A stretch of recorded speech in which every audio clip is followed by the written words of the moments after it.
হ্যাঁ, জি। এবং ইন্ট্রোডাকশনের তবে বলবেন। জি, জি, জি। জি, জি, জি। আচ্ছা, জি, আসসালামু আলাইকুম। একটু বড় হবে কি করে? স্ক্রিনটা বড় করা যাবে না? হ্যাঁ, স্লাইড শোতে দিলে করা যাবে। আগে শুরু হোক প্রোগ্রামটা। স্যার আমরা লাইভে আছি স্যার। এখন আচ্ছা, ঠিক আছে।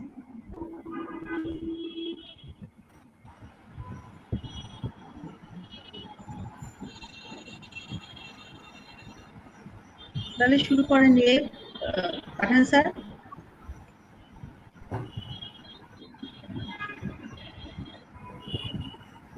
আমি একটু মানে গ্রিন সিগন্যালটা নিয়ে নিই। সব ঠিক আছে, দেখেন থেকে শুরু করেন আল্লাহর নাম করে। মানে উপাচার্য, আসসালামু আলাইকুম।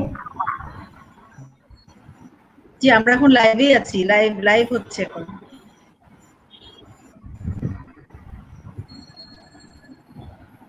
পাঠান স্যার শুরু করতে পারেন, আমরা তো লাইভে চলে গেছি।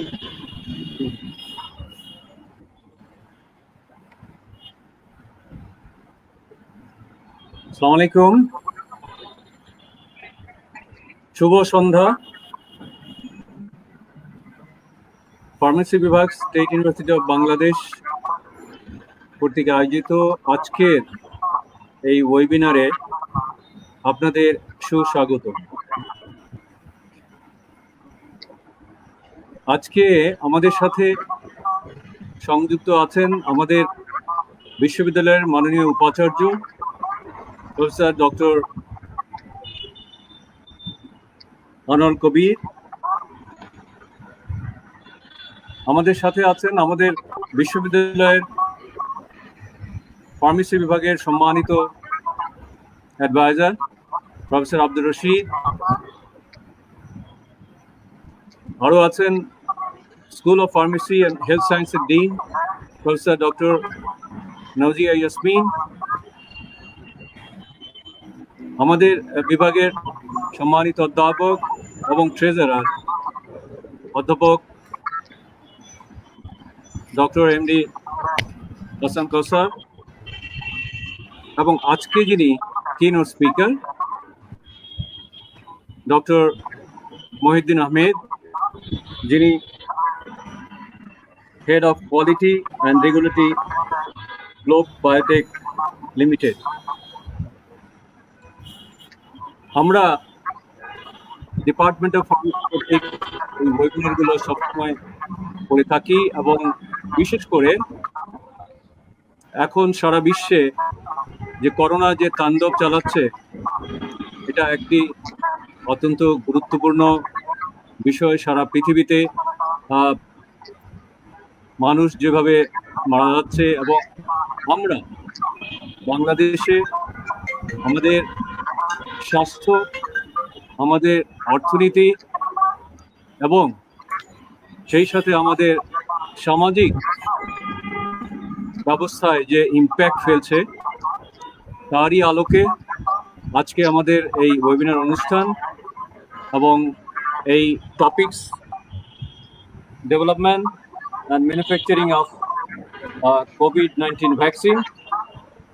আমি আমাদের উপস্থিত সকল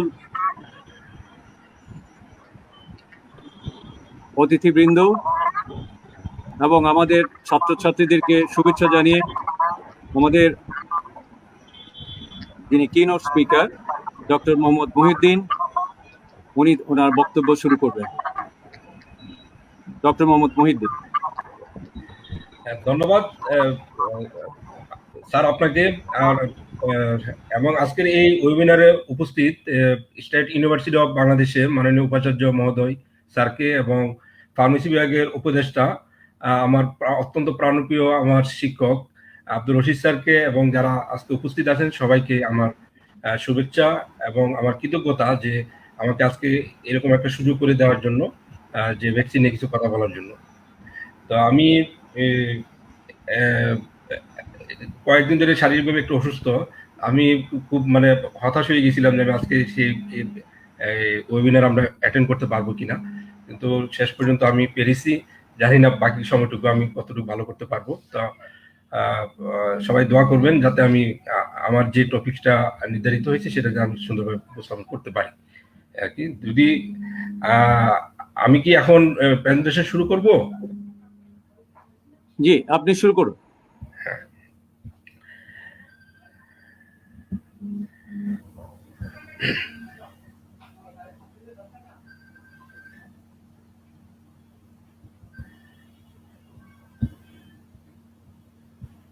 আমার স্ক্রিনটা কি দেখা যাচ্ছে?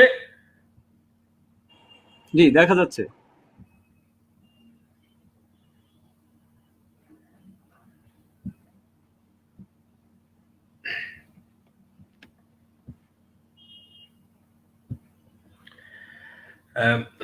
Good evening. Welcome to my presentation, COVID-19 vaccine development, manufacturing and management. I am Dr. Mohammad Mohiuddin, Head of Quality and Regulatory, Globe Biotech Limited.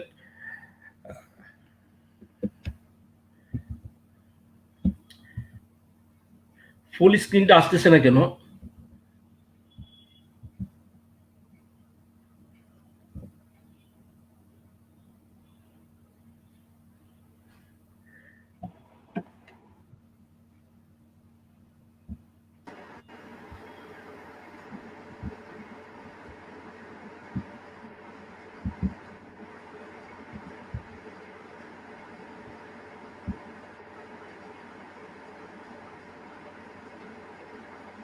Okay. The contents of this presentation are overview, development, manufacturing, management, and reference.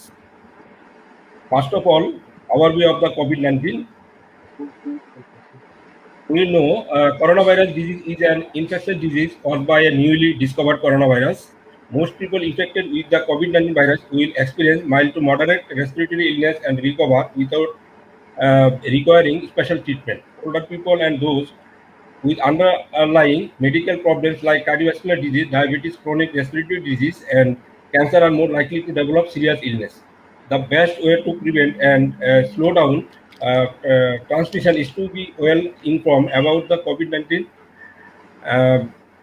virus, the disease it causes and how it spreads. Protect yourself and others from infection by washing your hands or using an alcohol-based rub frequently and not touching the face. The COVID-19 virus spreads primarily through droplets of saliva or discharge from the nose when an infected person coughs or sneezes. So it's important that you also practice respiratory etiquette, for example, by coughing into a flexed elbow. We know COVID-19 is a pandemic risk globally. As of 18 June 2021, there have been 17,71,08,695 confirmed cases of COVID-19, including 38,40,223 deaths reported to WHO. In case of Bangladesh is also at a high risk. And in Bangladesh, from 3rd January 2020 to 18 June 2021, there have been 8,44,970 confirmed cases of COVID-19 with 13,399 deaths reported to WHO. Doctor Mohiuddin, আপনার স্লাইডগুলো আমাদের change করতে হবে। হ্যাঁ, slide change হচ্ছে না, স্লাইডটা change করতে হবে। Arrow দিয়ে স্লাইডটা চেঞ্জ করে আপনি যেটা বলছেন সেটা দেখান। চেঞ্জ হচ্ছে না? জি না, চেঞ্জ হচ্ছে না। আমার এখানে কিন্তু শো করতেছে যে চেঞ্জ হচ্ছে। আপনার কম্পিউটার একটু স্লাইড শোতে দেন, একটা স্লাইড শো আইকন আছে। হ্যাঁ, স্লাইড শো দিচ্ছি। এবার কি ঠিক আছে? দেখেন তো, চেঞ্জ হচ্ছে? জি না, হচ্ছে না। আমার এখানে একটু হচ্ছে।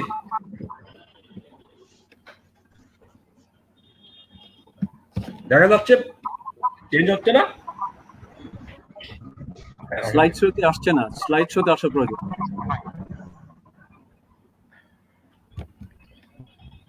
জি জি, এখন চেঞ্জ হচ্ছে, একটু স্লাইড শোতে দেন। আবার দিব? হ্যাঁ, ঠিক আছে। এবার কি চেঞ্জ হচ্ছে দেখেন তো? জি, সিম্পটমস আছে, এখন সিম্পটমস। স্লাইড শোতে দিতে হবে। symptoms, ডক্টর মোহিত, okay? স্লাইড শোতে আসছে না, স্লাইড শোতে লাগবে। আপনারা কি সিমটমস স্লাইডটা দেখতে পাচ্ছেন? জি জি আচ্ছা, ন্যাশনাল ট্রিটমেন্ট এটা কি আসছে? না, treatment less common symptom, serious symptom, most common symptom এগুলো এসছে, কিন্তু এটা কি বড় করা যায় না? যে স্লাইড শো দিয়ে বড় করা যায় না? স্যার আমার এখানে তো ফুল আছে স্যার, আমার স্ক্রিনে ও ফুল তাহলে আছে। জানি না কি সমস্যা হচ্ছে, তাহলে কিছু করা এইভাবে চলুক, আর কি করার।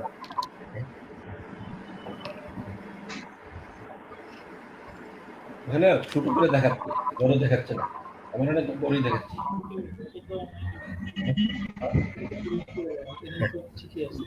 আপনাদের এখানে কি ছোট দেখা যাচ্ছে? হ্যাঁ হ্যাঁ,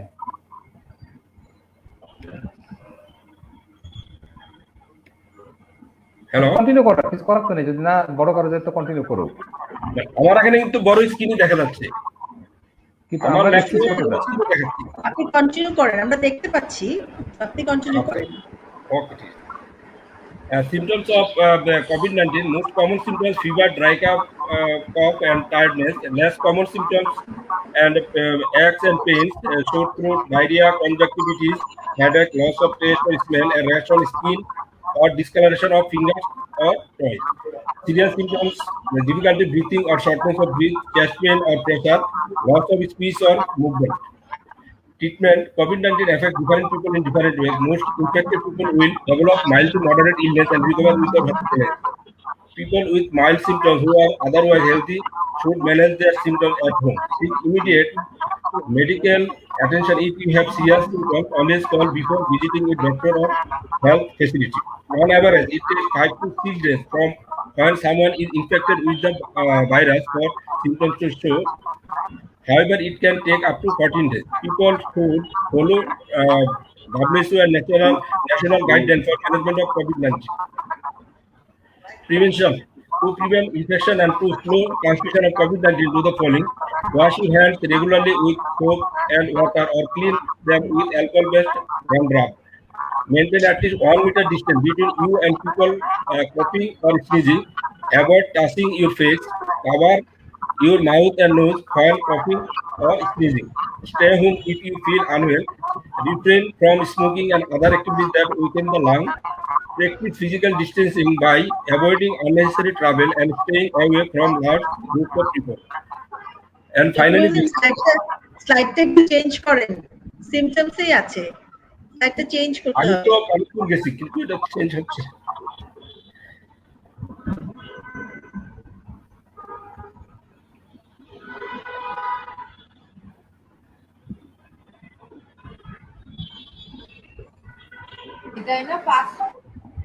এখন আসছে ভ্যাকসিনেশন স্লাইডটা পাচ্ছেন? জি জি জি জি আসছে।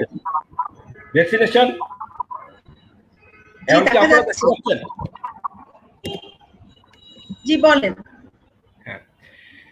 A vaccine is a product that stimulates a person's immune system to produce immunity to a specific disease, protecting the person from that disease. Vaccination is the act of introducing a vaccine into the body to produce immunity to a specific disease. Vaccination is a simple, safe, and effective way of protecting people against harmful disease before they come into contact with them. It uses the body's natural defense to build resistance to specific infection and makes the immune system stronger. Vaccine train the immune system to create antibodies just as it does when it's exposed to a disease. However, because vaccine contain only kill or weaken forms of germs like viruses or bacteria that do not cause the disease or put the subject at risk of its complication.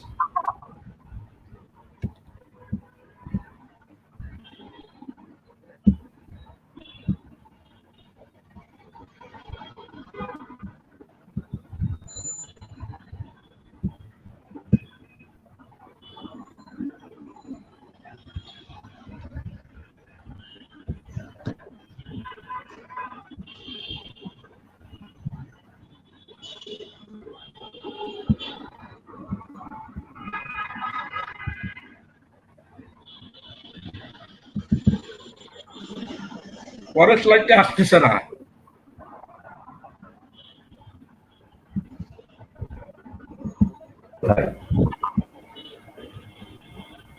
এই যারা technical লোক যারা তারা help করেন না, কেন আসছে না? আবার ইকো হচ্ছে। মধ্যে তুমি কি মাইক্রোফোন ব্যবহার করছো না? না না, আমার তো অডিও অডিও সরাসরি ইকো ল্যাপটপে। হচ্ছে, এই জন্য ইকো হচ্ছে কিন্তু। আমার এখানে স্যার নয়েজ নাই, কিন্তু ওই ওদিক থেকে খুব নয়েজ হচ্ছে। ইকো হচ্ছে, ইকো। যে কথা বলছে সেটা ইকো হচ্ছে।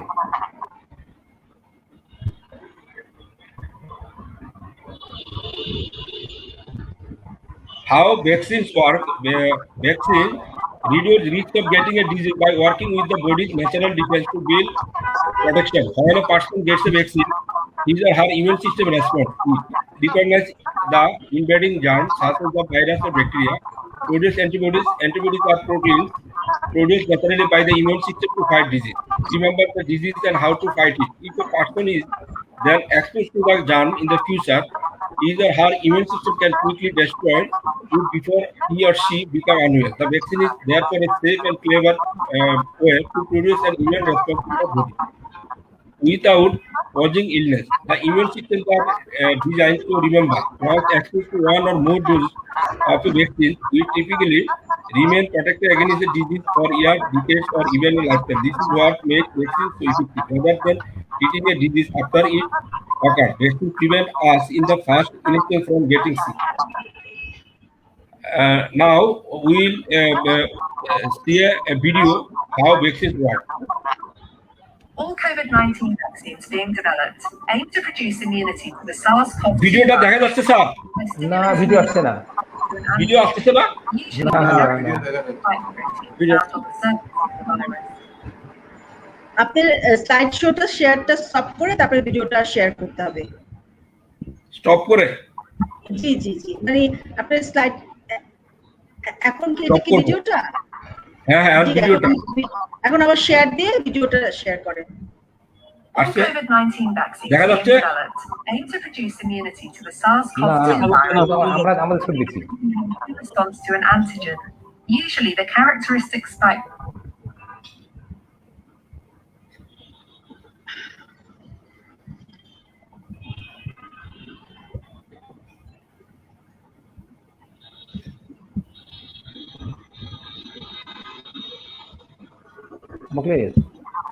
মহা মুশকিল থেকে এই যে ভিডিও আসছে না, কি হচ্ছে দেখি।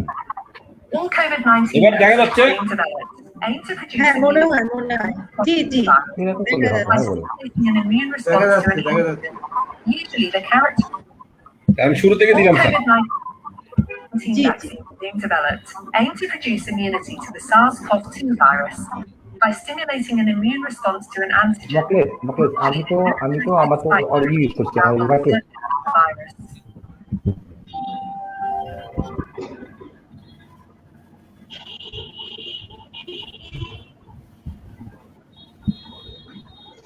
All COVID-19 vaccines being developed aim to produce immunity to the SARS-CoV-2 virus by stimulating an immune response to an antigen, usually the characteristic spike protein found on the surface of the virus.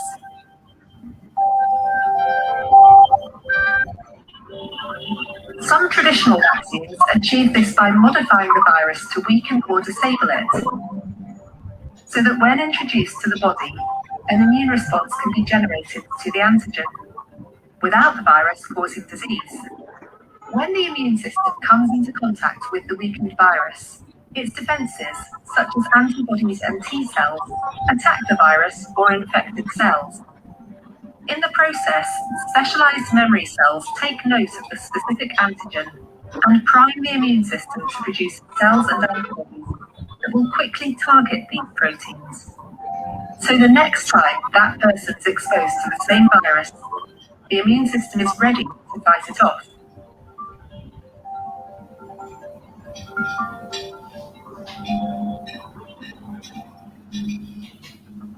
Instead of using the whole virus, another way to trigger immunity involves using just fragments of it, like the spike proteins. Hello sound sir? These subunit vaccines move করে না, এক জায়গাতে রয়ে গেছে, এক জায়গাতে রয়ে গেছে, মুভ করছে না। developed aim to produce immunity to the Acha, SARS-CoV-2 virus তাহলে আমি ইয়া by করতেছি আমার সাথে। stimulating মানে এটা all COVID-19 vaccines being developed aim and T cells attack the virus or prime the immune system to produce cells and antibodies. Instead of using the whole virus, another way to Hello? trigger immunity Sir? involves using just fragments of আমি it, একটা presentation আছে like the sir. spike proteins. These subunit vaccines yeah, have the university, sir. advantage of being relatively easy and cheap to produce, and are incapable of causing disease because these fragments are not able to infect. এখন কি দেখা cells. যাচ্ছে ভিডিওটা? However, they are যাচ্ছে recognized দেখা by যাচ্ছে aimed at attacking infected করা cells, যাচ্ছে which means they may trigger a weaker immune response. Because of this, subunit vaccines often include chemical agents called adjuvants, which are designed to stimulate a stronger immune response. And booster shots may also be required.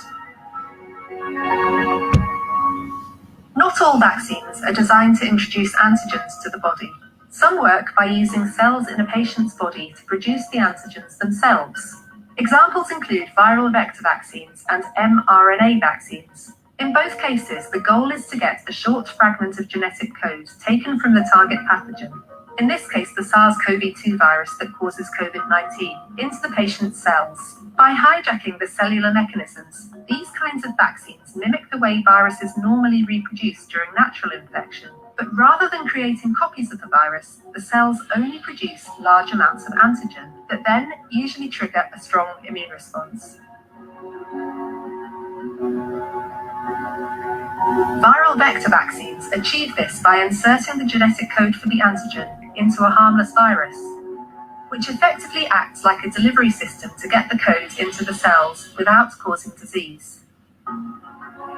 Vector-based vaccines can be complex to develop, but they can trigger strong immune responses without the need for adjuvants. And in theory, one type of vector can be used to deliver code for a range of different antigens, which can speed up vaccine development.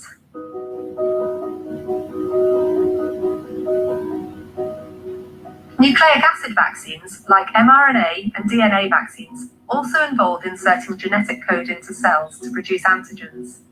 But instead of using viruses to deliver the code, these vaccines take a more direct approach that involves inserting the code directly into cells, either by attaching it to a molecule or by forcing it into cells using a gene gun. These vaccines can be quick and cheap to develop, but they are a relatively new technology. With hundreds of COVID-19 vaccines now in development, it's likely that a mixture of different approaches will be needed in order to stop the global spread of this coronavirus and end the pandemic.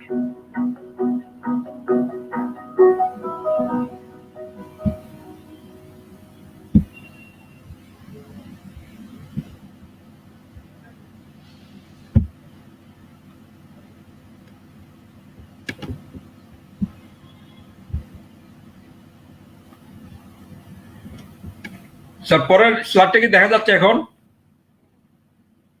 আছে হ্যাঁ দেখা যাচ্ছে দেখা যাচ্ছে development part দেখা যাচ্ছে? জি জি জি জি জি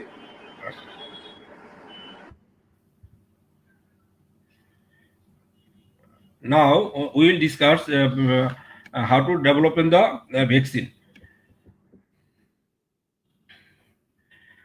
Design. There are three main approaches to designing a vaccine. Their differences lie in whether they use a whole virus or bacterium, just the parts of germ that triggers the immune system, or just the genetic material that provides the instruction for making specific proteins, and not the whole virus. The whole microbe approach, the inactivated vaccine, live attenuated vaccine, and viral vector vaccine.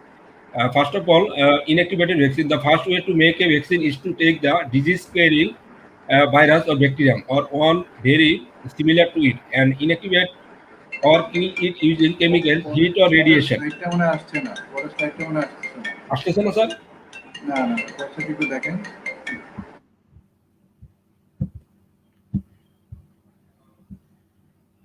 The whole micro approach দেখা যাচ্ছে। হ্যাঁ, এটা আসছে। জি আচ্ছা আচ্ছা, এখানে inactivated vaccine, live অ্যাটিনুয়েটেড এগুলো দেখা যাচ্ছে। যাচ্ছে।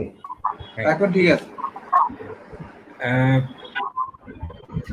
This inactivated vaccine, these approach uses technology that's have been proven to work in people. This is the way the flu and polio vaccines are made, and vaccines can be manufactured on a reasonable scale. However, it requires special laboratory facility to grow the virus or bacterium safely. Can have a relatively long production time and will likely require 2 or 3 doses to be administered. Live attenuated vaccine. A live attenuated vaccine uses a living but weakened version of the virus or one that's very similar. The measles, mumps, and rubella vaccine and the chickenpox and shingles vaccine are examples of this type of vaccine. This approach uses similar technology to the inactivated vaccine and can be manufactured at scale. However, vaccines like this may not be suitable for people with compromised immune systems. Viral vector vaccine. This type of vaccine uses a safe virus to deliver specific subparts called proteins of the germ of interest so that it can trigger an immune response without causing disease. To do this, the instruction for making particular parts of the pathogen of interest are inserted into a safe virus. The safe virus then serves as a platform or vector to deliver the protein into the body. The protein triggers the immune response. The Ebola vaccine is a viral vector vaccine and this type can be developed rapidly. Now, the subunit approach. Sir, পরের slide আসছে? না, আসে নাই। হ্যাঁ, এবার আসছে। এবার আসছে না? আচ্ছা আচ্ছা। The subunit approach. A subunit vaccine is one that only uses the very specific parts of a virus or bacterium that the immune system needs to recognize. It does not contain the whole microbe or use a safe virus as a vector. The subunits may be proteins or sugars. Most of the vaccines on the childhood schedule are subunit vaccines, protecting people from diseases such as whooping cough, tetanus, diphtheria, and meningococcal meningitis.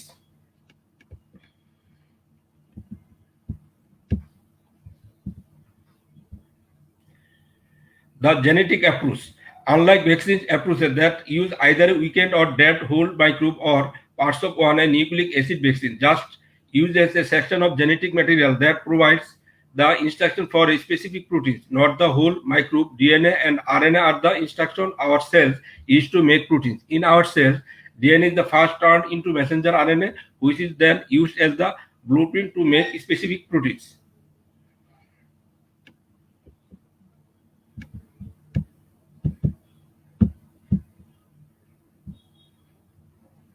The genetic approach. A nucleic acid vaccine delivers a specific set of instructions to our cells, either as DNA or mRNA, for them to make the specific protein that we want our immune system to recognize and respond to. The nucleic acid approach is a new way of developing vaccine. Before the COVID-19 pandemic, none had it been through the full approval process for use in humans. Though some DNA vaccines, including for particular cancers, were undergoing human trials. Because of the pandemic, research in this area has progressed very fast, and some mRNA vaccines for COVID-19 are getting emergency use authorization, which means they can now be given to people beyond using them only in clinical trials. Sir, development part দেখা যায়? যায় না। না, development আসেনি। genetic process, এবার ঠিক আছে। এখন ঠিক আছে। আসছে। The most common used vaccines have been around for decades, with millions of people receiving them safely every year. As with all medicine, every vaccine must go through extensive and rigorous testing to ensure it is safe before it can be introduced in a country. An experimental vaccine is first tested in animals to evaluate its safety and potential to prevent disease. It is then tested in human clinical trials in 3 phases: phase 1, phase 2, and phase 3. Once the results of clinical trials are available, a series of steps is required, including reviews of efficacy, safety, and manufacturing for regulatory and public health policy approval before a vaccine may be introduced into a national immunization program. Ongoing studies are required after the vaccine is approved and licensed to monitor adverse events and to study long-term effects of the vaccine in the population, which is also called phase 4 study or post-marketing surveillance.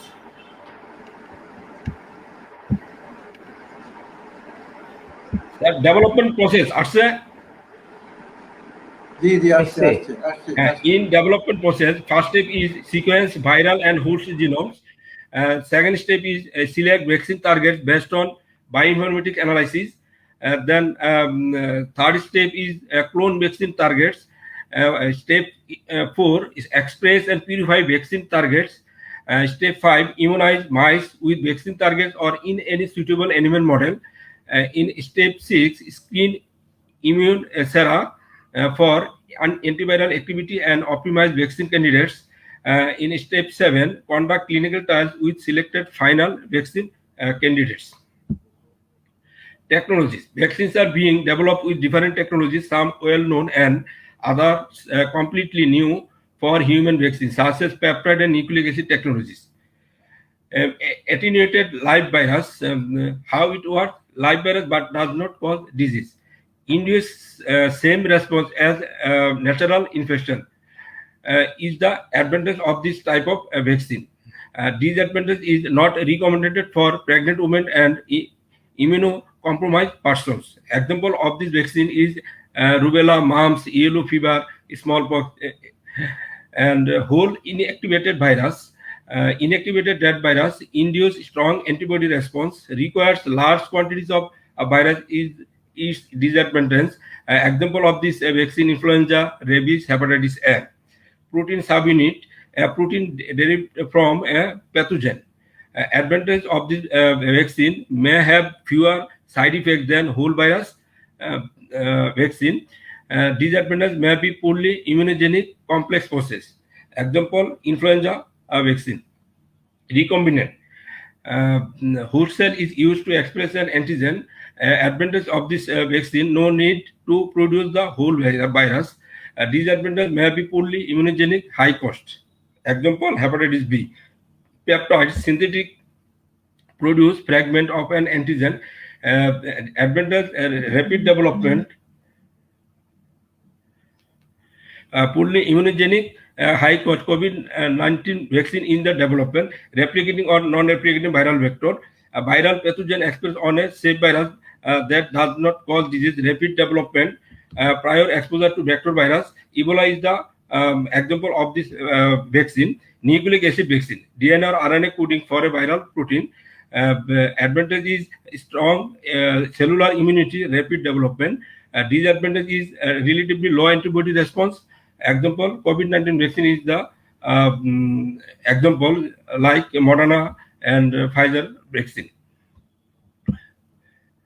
Preclinical study. After physical and chemical testing, an experimental vaccine is tested in animals to evaluate its safety and potential to prevent disease. For preclinical testing, vaccine is tested in mice or rat or monkeys to see if it is produce an immune response. There are control group, placebo group, and multiple treatment groups with low, medium, higher dose for the study. After preclinical study, it is then tested in human clinical trials in 3 phases: phase 1, phase 2, and phase 3. In clinical trial, in phase 1, the vaccine is given to a small number of volunteers to assess its safety, confirm it generates an immune response, and determine the right dosage.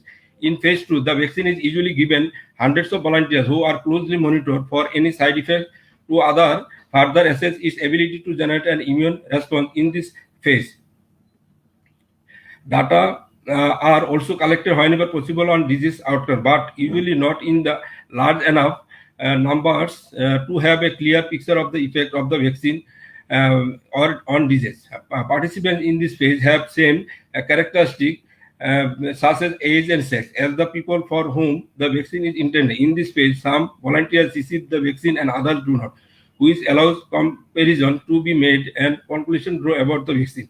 In phase 3, the vaccine is given to thousands of volunteers, some of whom receive the investigational vaccine, some of whom do not. Just like in phase 2 trial, data from both groups is carefully compared to see if the vaccine is safe and effective against the disease it is designed to protect against. Trial flow. In phase 1, researchers try to answer these questions: is this vaccine is safe, Are there any serious side effects? How does the vaccine dose relate to any side effects? Is the vaccine causing an immune response? In phase 2, researchers try to answer these questions. What are the most common short-term side effects? What is the body's immune response? Are there signs that the vaccine is protective? In phase 3, how do researchers try to answer this question? How do disease rates compare between people who get the vaccine and those who do not? How can the vaccine protect people from disease? In phase 4, researchers try to answer these questions. FDA approves the vaccine only if it's safe, effective, and benefits outweigh the risks. Researchers continue to collect data on the vaccine long-term benefits and side effects.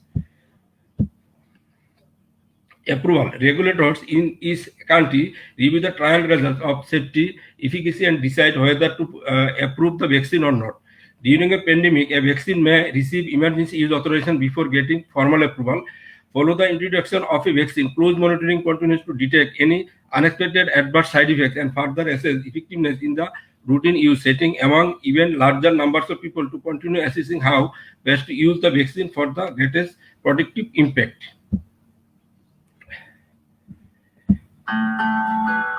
Approval process. এখানে একটা sir video আছে, ভিডিওটা দেখা যাচ্ছে, ভিডিওটা দেখা যাচ্ছে, যাচ্ছে যাচ্ছে যাচ্ছে না?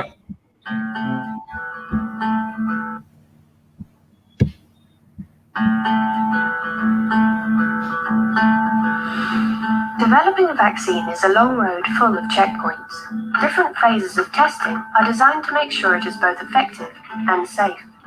But with the whole world struggling to contain a pandemic and unprecedented amounts of scientific work taking place, the road to finding the COVID-19 vaccine looks more like this. But first, let's take a look at the usual path. During preclinical trials, the vaccine is tested on animals to determine whether they develop antibodies to the disease-causing germ. If these trials are successful, the candidate vaccine moves on to phase 1 trials in humans, during which the vaccine is given to a small number of healthy adults to assess its safety in humans. The results of every phase are reviewed by independent clinical experts who assess the research team's findings. Sometimes they'll pause the trials to check the results, always making sure the candidate vaccine is safe. The next phase involves testing a larger group of people to find out the appropriate dose, whether it stimulates an immune response, and of course, to assess its safety. Once the results have been checked by the independent expert observers, the candidate vaccine is evaluated among thousands more volunteers. This phase determines whether it is effective against disease. If the answer is yes, the vaccine is independently assessed by regulators for effectiveness, safety, and manufacturing quality. It is also assessed by independent policymakers who determine the best way to use the vaccine. If the assessment meets the regulatory standards, the product can be authorized for use, and the vaccine is then ready for licensing and registration. Once that happens, the approved vaccine can be used in the population. But because of the urgent need for a COVID-19 vaccine, some of the phases can run in parallel, and the research team can submit a request for temporary authorization from national regulatory authorities and an emergency use listing from WHO. This authorization and WHO emergency listing are only given if the vaccine meets strict safety and effectiveness criteria. But the road doesn't stop there. Once the vaccine is in use, it continues to be monitored by health authorities for safety and for effectiveness to ensure the vaccine maintains the highest standards. The race is on to find vaccines for COVID-19, which is why some phases are happening at the same time. But no one is cutting corners. Everyone is subject to the same checks and independent monitoring. So although we'll get the COVID-19 vaccines faster, they'll be as safe as other approved vaccines.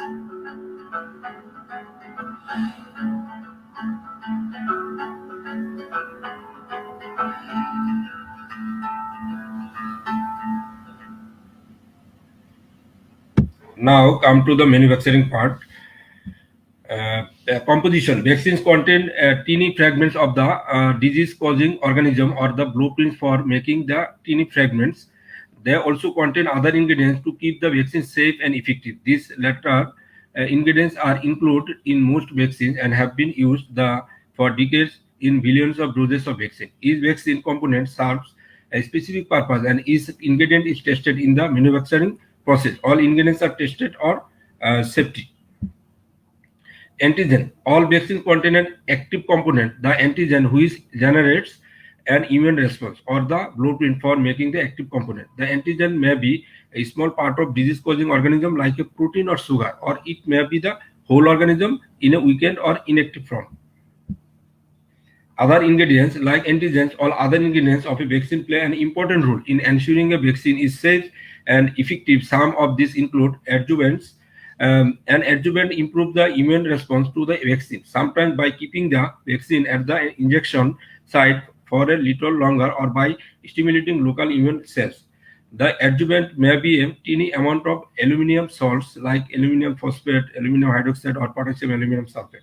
Preservatives. Preservatives prevent the vaccine from becoming contaminated once the vial has been opened, if it will be used for vaccinating more than one person. Some vaccines don't have preservatives because they are stored in one-dose vials and are discarded after the single dose is administered. The most commonly used preservative is 2-phenoxyethanol. Stabilizer. Stabilizer prevent chemical reaction from occurring within the vaccine and keep the vaccine components from sticking to the vaccine vial. Stabilizers can be sugar, lactose, sucrose, amino acids, glycine, gelatin, and proteins, recombinant human albumin derived from yeast. Other ingredients, the surfactants. Surfactants keep all the ingredients in the vaccine blended together. They prevent settling and clumping of elements that are in the liquid form of the vaccine. Residuals. Residuals are tiny amounts of various substances used during manufacturing or production of vaccines that are not active ingredients in the completed vaccine. Substance will vary depending on the manufacturing process. Used and may be present in a vaccine are in such small quantities that they need to be measured as parts of million or parts per billion. Diluent. A diluent is a liquid used to dilute a vaccine to the correct concentration immediately prior to use. The most commonly used diluent is sterile water. Vaccine ingredients can look unfamiliar when they are listed on a label. However, many of the components used in vaccines occur naturally in the body, in the environment, or in the foods that we eat. All of the ingredients in vaccines, as well as the vaccines themselves, are thoroughly tested and monitored to ensure they are safe. Quality control testing is critical at every stage, from initial development to full-scale production, to make sure vaccines are as safe as possible for releasing a vaccine to public health. There are different types of tests that serve different purposes, and there are also different types of tests that are needed depending on the type of vaccine being produced. Contamination can come from a variety of sources, including the air, water, equipment, surface, and even personnel. This is why companies use strict quality control practice and maintain sterile production environment. Environmental monitoring helps companies keep tabs on the sterility of their production facilities. Regular air, water, and surface testing can act as an early warning system that allows companies to detect contaminants before they reach product. Additionally, other types of diagnostic directly test the components of the vaccine and the end product for contamination. Cold chain. Vaccine must be stored at the correct temperature at each stage of storage and supply, a term cold chain, to ensure they do not lose effectiveness. Immunization service providers should follow the cold chain protocol, then use the process outlined within the specific form to report the incident or wastage. Providers must submit completed temperature log and digital data logger reports for each unit to store the COVID-19 vaccine. Providers should use the COVID-19 vaccination record cards provided for each shipment of vaccine. Providers should be encouraged to use their own mechanism for second dose reminder, including employee listserv, email blasts, and electronic health record automated reminder functionalities. The cold chain management protocol must be followed in accordance with the National Vaccine Storage Guidelines or for transporting and storing vaccine. A cold chain breach occurs when vaccine temperatures are outside storage condition. Temperature range during a vaccine storage and transport. Now we will watch another video for journey of vaccine. The journey of a vaccine. ভিডিওটা দেখা যাচ্ছে? After proceeding through the 3 clinical testing phases and extensive quality control measures, video দেখা যাচ্ছে? দেখা যাচ্ছে। WHO works with national regulatory authorities to continuously assess the quality and safety of each potential vaccine throughout its development. Countries or companies will typically work independently to complete trials and testing of a vaccine. Once a vaccine is authorized, scaled-up manufacturing begins. WHO assesses each vaccine in development and may grant an emergency use listing designation for use outside of clinical trials. The antigen is developed and combined with other ingredients. Quality and safety checks are undergone throughout production, and completed vaccines are stored in glass vials. Batches are carefully checked for quality before leaving the factory and are stored at cold temperatures between 2 and 8 degrees Celsius, minus 20 degrees Celsius, or minus 70 degrees Celsius to maintain integrity. Vaccine stock is flown to destination countries in refrigerated storage, then driven on refrigerated trucks, taken to a warehouse cold room, placed in smaller portable ice boxes, then transported to local areas and administered by local trained health workers.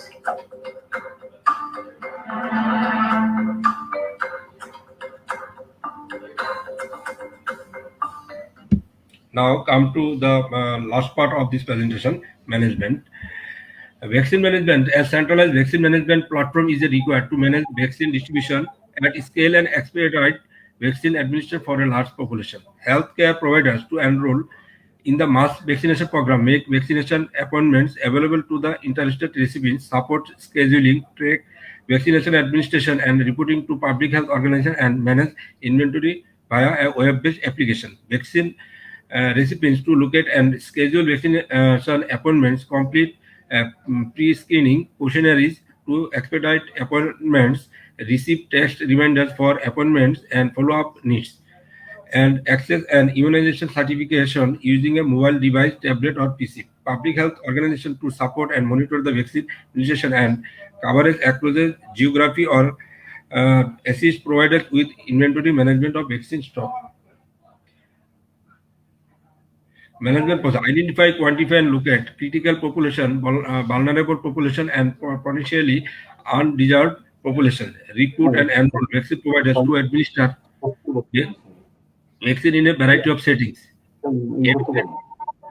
Provide vaccine safety indication for product use, vaccine administration, find the storage and handling requirements. Educate the public about the safe development, testing, and authorization of the COVID-19 vaccine plans for their distribution and evolving information about the vaccine. Engage in dialogue with internal and external partners to understand the key considerations and needs related to COVID-19 vaccine program implementation. Engage critical, vulnerable, and potentially undeserved population to achieve high vaccine acceptance through strategic communication campaign delivered by trusted influencers. Ensure COVID-19 vaccine providers have been trained appropriately and have the appropriate supplies and equipment at their location to manage any serious adverse events. Recipient assistance: vaccine recipients can register on the vaccination website using the mobile application. Pre-screening checks can be performed as part of the registration. Vaccine recipients may be able to schedule immunization appointments at a nearby facility via the app. Vaccine recipients can receive a QR code-based appointment confirmation which they can present at the facility. The appointment app supports integration with the provider's existing appointment scheduling system to avoid overlapping of appointments and providing an effective experience to vaccine recipients. Text or email reminders and notifications regarding the appointment.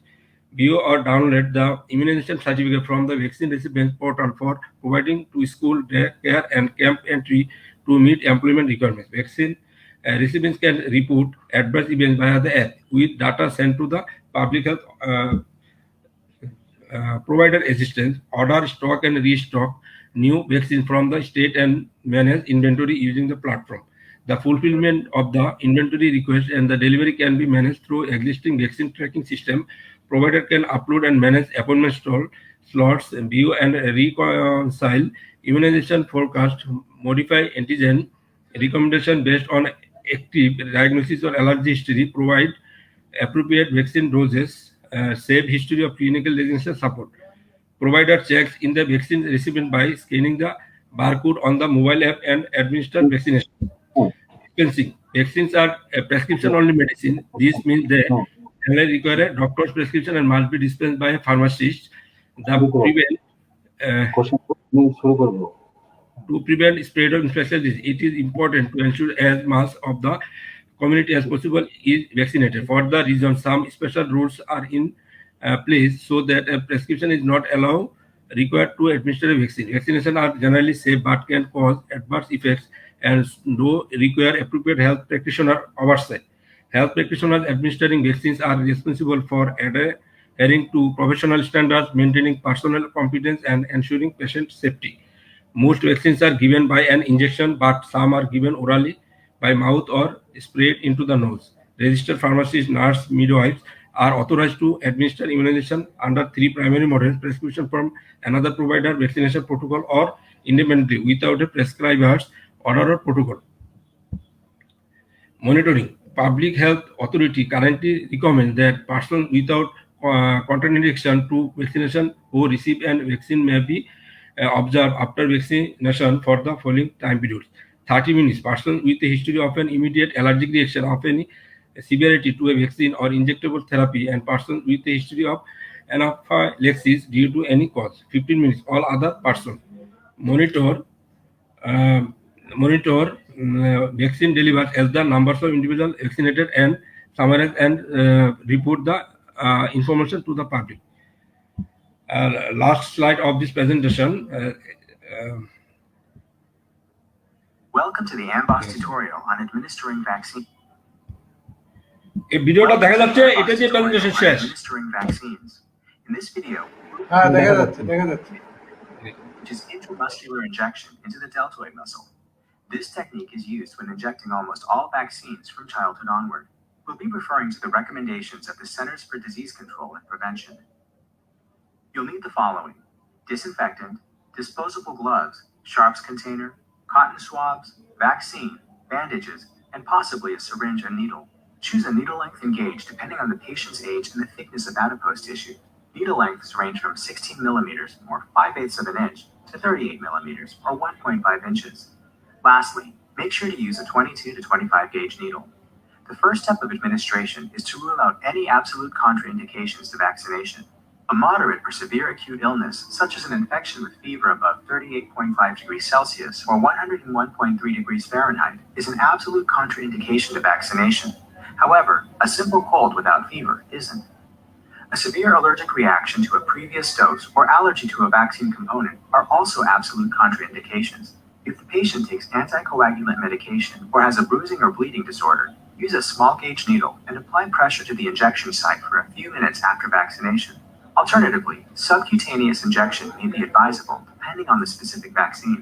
In patients that are pregnant, immunodeficient, or with scheduled surgeries, the decision to vaccinate or not should always be made on an individual basis, depending on the specific vaccine and indication. Counsel the adult patient or the guardian of a minor patient before receiving verbal consent. Information leaflets, known as vaccination information statements, are available in many different languages and may be useful during the counseling stage. Inform the patient about the disease that vaccination is to be carried out against, the duration of immunity and the vaccination schedule, the normal local and systemic reactions to vaccination, which includes pain, swelling, flu-like symptoms, and low-grade fever below 39.5 degrees Celsius or 103.1 degrees Fahrenheit, potential adverse effects, and rare complications. Disinfect or wash your hands with soap and water. Many vaccines can be acquired already available in a ready-to-use syringe. Next, confirm the active substance, shelf life, dosage, and route of administration. If it's necessary to mix or reconstitute the vaccine immediately before administration, please refer to the information provided by the manufacturer. Changing needles isn't necessary except if the needle has been damaged or contaminated. Usually, refrigerated vaccines should be administered quickly and shouldn't be stored at room temperature for more than 5 minutes. It's best to seat the patient in front of you with their arms relaxed at their side. Vaccinate the patient's non-dominant arm. For example, into the left deltoid muscle of a right-handed patient. Palpate for the most muscular part of the deltoid, typically located about 3 fingers inferior to the acromion. Disinfect the selected area. The injection site should be completely dry before injection. Put on gloves while waiting for the site to dry. Remove the cap and expel larger air bubbles from the syringe. Small amounts of residual air do not pose a risk to the patient. Hold the deltoid muscle with your non-dominant hand without lifting the subcutaneous tissue. Hold the syringe between thumb and forefinger, roughly like a dart. Encourage the patient to distract themselves from the pain by coughing or holding their breath. Quickly pierce the skin perpendicular to the surface. The standard puncture depth is about 2 centimeters, or 3/4 of an inch, but this should be adapted to the thickness of adipose tissue. Aspiration before injection is no longer considered necessary, so quickly inject the syringe content. Remove the needle and dispose of it by dropping it into the sharps container immediately. Don't attempt to recap the needle.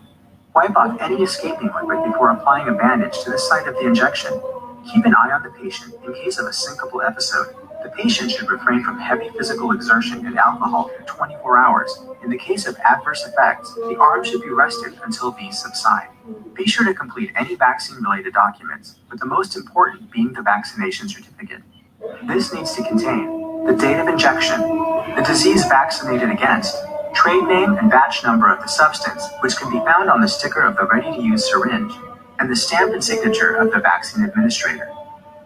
Only a documented vaccination counts. Information related to vaccination can be found in the AMBOSS article on vaccination, along with lots of other information. Now reference. This is the reference slide, and finally, thank you everyone.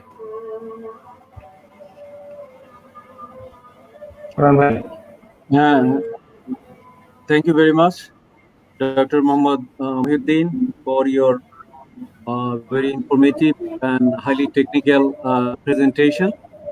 Now, we request from our audiences regarding any questions if you have. Question তো এখানে দিচ্ছে তো আপনি দেখেন নাই যে স্ক্রিনে দেখাচ্ছে করছে In the meantime, এখানে একটা কোশ্চেন আছে এরকম যে বাংলাদেশের প্যান্ডেমিক সিচুয়েশনে মানে সবচেয়ে ক্রিটিক্যাল যে আমাদের চ্যালেঞ্জগুলো কি আমরা ফেস করতেছিলাম ভ্যাকসিনেশনের ক্ষেত্রে, এরকম একটা কোশ্চেন মনে হয়। right. Major challenge to be implement a successful vaccination in the pandemic context of Bangladesh. Can you give the answer of this question?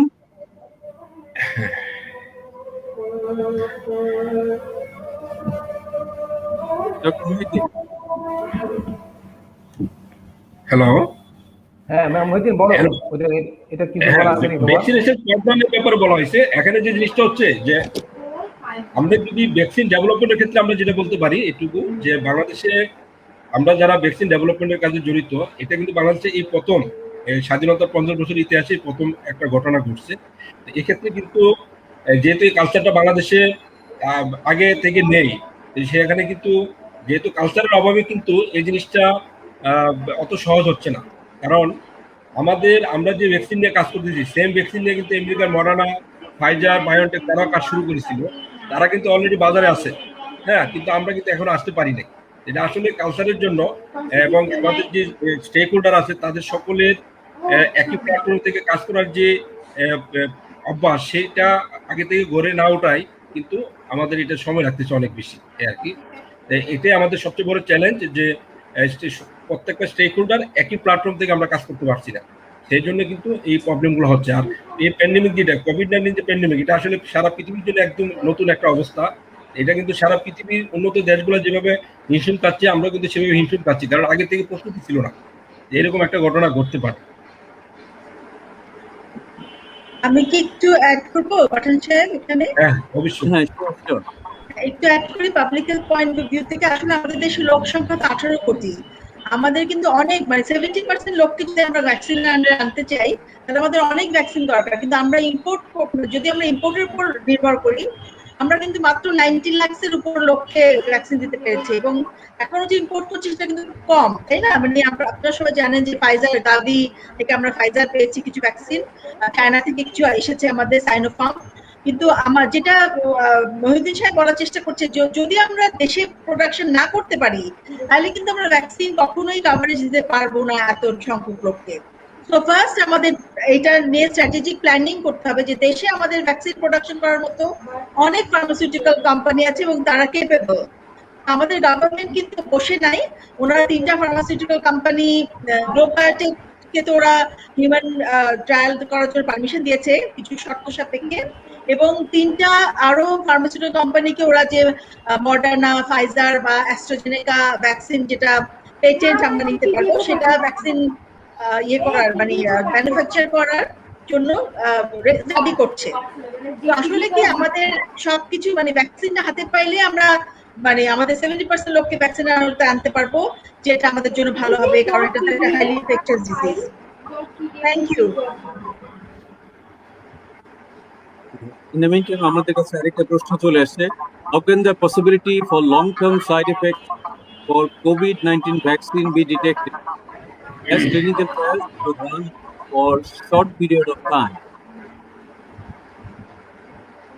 এখানে যে জিনিসটা হচ্ছে যে ক্লিনিক্যাল ট্রায়ালসের যে সময়টার কথা বলা হচ্ছে, এখানে বর্তমান আমরা দেখবো যে আগে কিন্তু অনেক সময় বলা হতো যে 8 থেকে 10 বছর সময় লাগতো একটা যে কোনো ভ্যাকসিন আসতে, কিন্তু আমরা কোভিড-19 প্যান্ডেমিক কিন্তু আমরা দেখেছি যে ফাইজার বায়োনটেক আর আমেরিকার মডার্না তারা কিন্তু 9 থেকে 10 মাসের মধ্যে ভ্যাকসিন নিয়ে আসছে। এটার কারণ হচ্ছে সায়েন্সের যে অ্যাডভান্সমেন্ট, যে অপরচুনিটি, সেটা কিন্তু সবাই কাজে লেগেছে। কারণ আমরা জানি যে একটা ভ্যাকসিন টার্গেটকে ডিজাইন করতে হলে তার ভাইরাসের একটা জিনোম সিকোয়েন্স করতে হয়। আগে একটা জিনোম সিকোয়েন্স করতে বছর 2 রাখতো, কিন্তু এখন কিন্তু আর সেটা লাগে না, অল্প সময়ে জিনোম সিকোয়েন্স করা যায়। আবার সারা বিশ্বের বিভিন্ন জায়গায় যারা ভাইরাসের জিনোম সিকোয়েন্সিং করতে, তারা সবাই আবার তার ডাটাবেসটা জমা হচ্ছে national centre for biotechnology information, সেখানে। হ্যাঁ, তো সেক্ষেত্রে কিন্তু সহজেই ওই এনসিবিআই থেকে প্রত্যেকটা ভাইরাসের জেনোম সিকোয়েন্সিং এর ডাটা কিন্তু সবাই আবার ওখান থেকে পাচ্ছে, সেটাকে আবার ডাটা অ্যানালাইসিস করে কিন্তু তারা ভ্যাকসিনের টার্গেট ঠিক করতে পারতেছে এবং সেই অনুযায়ী কিন্তু ভ্যাকসিন ডেভেলপমেন্ট করতে পারতেছে, এবং পাশাপাশি কিন্তু সেটার অ্যানিমেল ট্রায়াল এবং যে ক্লিনিক্যাল ট্রায়াল সেটাও কিন্তু করতে পারতেছে। আর অ্যানিমেল ট্রায়ালের ক্ষেত্রে যেটা, যে এখন ভ্যাকসিনের টেকনোলজির কারণে কিছু কিছু টেকনোলজির ক্ষেত্রে কিন্তু অ্যানিমেল ট্রায়াল অনেক সহজ, হ্যাঁ, আবার কিছু কিছু টেকনোলজির ক্ষেত্রে অ্যানিমেল ট্রায়ালটা খুব রিগোরাসলি করতে হয়। যেমন আমরা যদি বলি এমআরএনএ ভ্যাকসিন, এখানে কোনো ভাইরাস ব্যবহার হচ্ছে না, হ্যাঁ, এটা ভাইরাস মুক্তভাবে এই এমআরএনএ ভ্যাকসিনটা তৈরি করা হয়, যার কারণে মডার্ন আর ফাইজার কিন্তু তারা আগে আনতে পারছে, কারণ তারা অ্যানিমেল ট্রায়াল ছাড়াই সরাসরি হিউম্যান ট্রায়ালে চলে গেছে, হ্যাঁ, এবং তারা ফেজ 3 ট্রায়াল চলমান অবস্থায় চ্যালেঞ্জ স্টাডি করেছে বানরের মধ্যে। অন্যদিকে মডার্না ইঁদুরে 14 দিনে ট্রায়াল করে তারা হিউম্যান ট্রায়ালে চলে গেছে, ফেজ 1-2 শেষ করে ফেজ 3 চলমান অবস্থায় তারা বানরের ট্রায়াল করেছে। অর্থাৎ এগুলা কিন্তু সহজ হয়েছে টেকনোলজির কারণে। কিন্তু যারা ইনঅ্যাক্টিভেটেড ভাইরাস ভ্যাকসিন বানায় তাদের ক্ষেত্রে কিন্তু আবার এটা অনেক কঠিন, কারণ এই ইনঅ্যাক্টিভেটেড ভাইরাস ভ্যাকসিন যারা বানায় এখানে কিন্তু বায়োলজিক্যাল কন্টামিনেশনের সুযোগ খুব বেশি। আবার এই ধরনের ভ্যাকসিনগুলা, এই যে ভাইরাল যে ডিএনএ, এটা কিন্তু হিউম্যান জিনোমের সাথে ইন্টিগ্রেট করতে পারে সহজে। যদি হিউম্যান জিনোমের সাথে ইন্টিগ্রেট করে তাহলে সেটা কিন্তু পরবর্তী রেপ্লিকেট করে মিউটেশন করে কিন্তু আর অন্য লং টার্ম একটা থ্রেট তৈরি করতে পারে, যার কারণে এই ধরনের ভ্যাকসিনগুলোর ক্ষেত্রে কিন্তু অ্যানিমেল ট্রায়ালটা স্মল অ্যানিমেল, লার্জ অ্যানিমেলে করে তারপরে কিন্তু হিউম্যান ট্রায়ালে যেতে হয়। ওখানে হিউম্যান ট্রায়ালে কিন্তু অনেক সময় লাগে। আর এমআরএনএর মতো যারা সুপিরিয়র এবং লেটেস্ট টেকনোলজি ভ্যাকসিন, এগুলোতে কিন্তু আসলে অ্যানিমেল ট্রায়ালে তেমন একটা সময় যায় না, হিউম্যান ট্রায়ালে কিন্তু তেমন একটা সময় লাগে না। তো হিউম্যান ট্রায়ালে কিন্তু এখন ফেজ 1, ফেজ 2, ফেজ 3 শেষ করতে 5 থেকে 6 মাসের মধ্যে সম্ভব। হ্যাঁ, তো এভাবে কিন্তু সবাই সায়েন্সের যে অ্যাডভান্সমেন্টের যে বেনিফিট সেটা কাজে লাগিয়ে কিন্তু অল্প সময়ে ভ্যাকসিনগুলো বাজারে চলে আসতেছে। হ্যাঁ, এই ব্যাপারে আমার একটা প্রশ্ন আছে, সেটা হচ্ছে হ্যাঁ। যে বাংলাদেশে এখন এই অ্যাপ্রুভালের স্ট্যাটাসটা কি? কোন কোম্পানি কি অতি শীঘ্র লাইসেন্স পাচ্ছে এই ম্যানুফ্যাকচারিং এর জন্য? না, বাংলাদেশের যে ব্যাপারটা হচ্ছে যে যেটা যে বাংলাদেশে যেহেতু 50 বছর ইতিহাসে যে ভ্যাকসিন ডেভেলপমেন্টের ইতিহাস নাই, মানে এটা নাই, নতুন ঘটনা। তো এখানে যেটা হলো যে বাইরে থেকে টেকনোলজি এনে যারা বাল্ক ভ্যাকসিন নিয়ে এসে সেটা ফিল করে বিক্রি করা, এই সুযোগটা কিছু কোম্পানি আছে, তারা যদি বাইরে থেকে টেকনোলজি পায় বা বাল্ক ভ্যাকসিন পায় তাহলে সেটাই নয়তো ফিল করে বিক্রি করতে পারবে, হ্যাঁ, যদি পায়। আর বাংলাদেশের একটা প্রতিষ্ঠান যেটা গ্লোব বায়োটেক লিমিটেড, তারা নিজস্ব টেকনোলজিতে ডেভেলপ করা একটা ভ্যাকসিন ক্যান্ডিডেটের ক্লিনিক্যাল ট্রায়ালের জন্য অপেক্ষা করছে। তো এই অনুমতি পেলে ক্লিনিক্যাল ট্রায়াল শেষ করতে হয়তো 5-6 মাস সময় লাগবে, তারপরে এটা কিন্তু বাজারে আসবে, আশাবাদী আর কি। তো এখন পর্যন্ত কেউ সেই অনুমতিটা পায় নাই।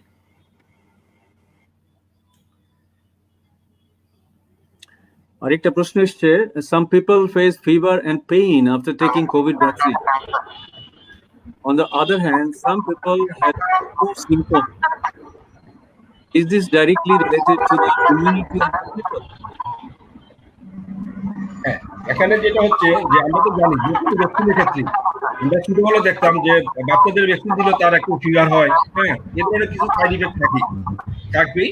তো এটা কিন্তু আবার ভ্যাকসিন টু ভ্যাকসিন আমরা আজকে আমাদের প্রেজেন্টেশনে দেখেছি অনেক টাইপের ভ্যাকসিন আছে, ঠিক আছে। তো কিছু কিছু টাইপের যে ভ্যাকসিন, যারা হোল ভাইরাস যে ভ্যাকসিন গুলা, এগুলোর ক্ষেত্রে একটু সাইড ইফেক্ট একটু বেশি হয়। হ্যাঁ, তারপরে তার চেয়ে আরেকটু উন্নত ক্যাটাগরি যেটা ভাইরাল ভেক্টর নেবেন ওইটাতে কিন্তু আরেকটু সাইড ইফেক্ট কম হয়।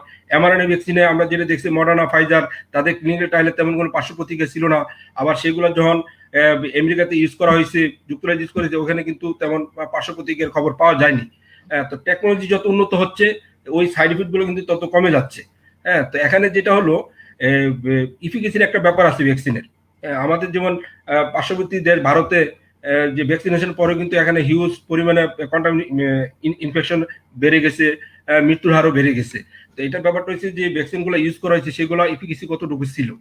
হ্যাঁ, তো এখন ইফিকেসির উপর ডিপেন্ড করবে যে তার ভ্যাকসিনটা কতটুকু কাজ করছে এবং তার কোয়ালিটির উপর ডিপেন্ড করবে তার সাইড ইফেক্টটা কিরকম হবে।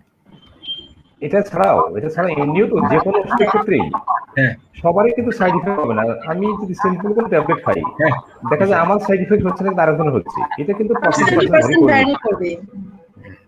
এটা depends on the immune system. ও কোশ্চেন করেছে যে সাইড ইফেক্টস একজনের হচ্ছে একজনের হচ্ছে না কেন, এটা depends on the immune system. একই জিনিসে কিন্তু এক একজনের এক এক রিঅ্যাকশন হবে। সেটাই। জি, thank you. Another question, what will be the suitable approaches to solve the cold chain error in Bangladesh? এটা খুব সহজ সিস্টেম এখন আছে, যে আমরা যেটা বলি ডাটা লগার সিস্টেম। অর্থাৎ আমরা যে কোল্ড চেইন সিস্টেম মেনটেন করব, সেখানে আমরা যেই স্টোরেজ কন্ডিশনটা মেনটেন করতে চাই সেই স্টোরেজ কন্ডিশনে সুইটেবল একটা ডাটা লগার আমরা সেই ডিভাইস একটা এই ধরনের একটা ডিভাইস পাওয়া যায়। এই ডিভাইসগুলো কিন্তু আমরা সেই ভেহিকল যেগুলো আছে স্টোরেজের, এগুলোর মধ্যে দিয়ে দিলে এটা যেখানে যাক, হ্যাঁ, আমরা সেখান থেকে ডাটা লগার থেকে কিন্তু আমরা ডাটাটা পরবর্তীতে পাই যে তার যে রেঞ্জ যদি 2 to 8 ডিগ্রি টেম্পারেচার তার মেনটেন করতে হয়, তাহলে এর মধ্যে সবসময় প্রোডাক্টটা এই টেম্পারেচারের মধ্যে ছিল কিনা। যদি সেটা -20-তে স্টোরেজ করতে চাই, তাহলে সেই -20 ছিল কিনা ডাটা লগার থেকে কিন্তু আমরা সেই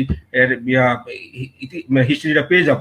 তো এটা বাংলাদেশের যে এররের যে কথা বলা হচ্ছে যে যদি -70, হ্যাঁ, যেমন কিছু ভ্যাকসিন আছে যে -70, এটা অনেকটা টাফ। তো এটাও কিন্তু সম্ভব, হ্যাঁ, যে যেহেতু উন্নত বিশ্বে মেনটেন করা হচ্ছে, বাংলাদেশে এটা সম্ভব।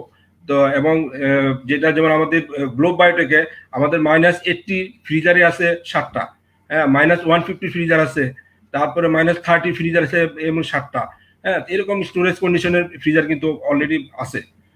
আর এই ধরনের ভেহিকল যারা যদি আমরা পাওয়া যায়, তাহলে ওইখানে ডাটা লগার ইউজ করলেই কিন্তু টেম্পারেচার মেনটেন করা যাবে এবং এই ধরনের এরর আর থাকবে না। এখানে আরেকটা ব্যাপার, সেটা হচ্ছে যে আমরা 2 to 8 ডিগ্রি সেন্টিগ্রেডে যে ভ্যাকসিনকে আমরা স্টোর করব, আরেকটা হচ্ছে -70-তে আমরা স্টোর করব। তো সেই ক্ষেত্রে ফর্মুলেশন পার্সপেক্টিভে কোনো ডিফারেন্স আছে কিনা? হ্যাঁ, অবশ্যই আছে। যেমন ফাইজার বায়োনটেকের যে ভ্যাকসিন, ওটা এমআরএনএ ভ্যাকসিন, কিন্তু মডার্নাটা কিন্তু এমআরএনএ ভ্যাকসিন। মডার্নাটা 2 to 8 ডিগ্রিতে রাখা হচ্ছে, কারণ ওইখানে একটা এটা মডিফাইড এমআরএনএ ইউজ করা হয়েছে। আর ফাইজার বায়োনটেকের ক্ষেত্রে মডিফাইড এমআরএনএ প্লাস 3টা ভাইরাসের প্রোটিন ওখানে ইউজ করা হয়েছে। তো প্রোটিন মানে ওইটার স্টোরেজ কন্ডিশন অনেক কুল হবে, যার কারণে এটা স্টোরেজ কন্ডিশন -70। হ্যাঁ, আমাদের গ্লোব বায়োটেকের যে বঙ্গবেগ, সেটা কিন্তু আমরা 2 to 8 ডিগ্রিতে কিন্তু সেটা 1 মাস পর্যন্ত স্টেবল থাকে, আর -20 6 মাস পর্যন্ত ওকে থাকে, স্টেবল থাকে। লং টার্ম স্টোরেজের জন্য -20। তো এটা ফর্মুলেশনের উপর অনেকটা ডিপেন্ড করে। না আসলে কিন্তু যে সমস্ত ভ্যাকসিন গুলো এখন মানে -70-তে রাখতে হচ্ছে, ও দেখা যাবে একসময় ওই কোম্পানিগুলি কিন্তু এগুলোকে মডিফাই করে এমন ভাবে করবে যেন নরমাল টেম্পারেচার রাখা যায়, মানে নরমাল যে ফ্রিজার, নরমাল রেফ্রিজারেটর এরকম হয়ে যাবে। এগুলো আসলে যেহেতু করোনা হঠাৎ করে আসাতে মানে অনেক বাধা ছিল, তারপরেও যে পৃথিবীতে যে ভ্যাকসিন এসছে, এটা কিন্তু সায়েন্সের বিরাট ডেভেলপমেন্ট এবং আল্লাহর অশেষ রহমত। এবং আমরা প্রথম থেকে পাওয়া শুরু করেছিলাম, পরে না ইন্ডিয়াতে হঠাৎ করে করোনা বেড়ে যাওয়ার সমস্যা হয়ে গেল। তো এটাও ঠিক যে সারা পৃথিবীর যে পরিমাণ জনসংখ্যা, সেই পরিমাণ তো ভ্যাকসিন তৈরি হতে সময় লাগবে। অনেক সময় লাগবে স্যার। আস্তে আস্তে ফেজ ওয়াইজ সবাই ভ্যাকসিন পাবে, এটা আমরা আশা করতে পারি, বাট এটা সময় সাপেক্ষ এবং এটা আমাকে সবাইকে অ্যাকসেপ্ট করতে করার নেই এখানে।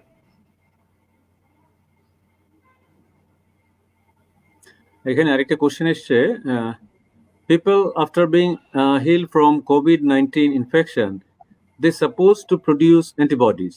Then why they are re-affecting with this virus?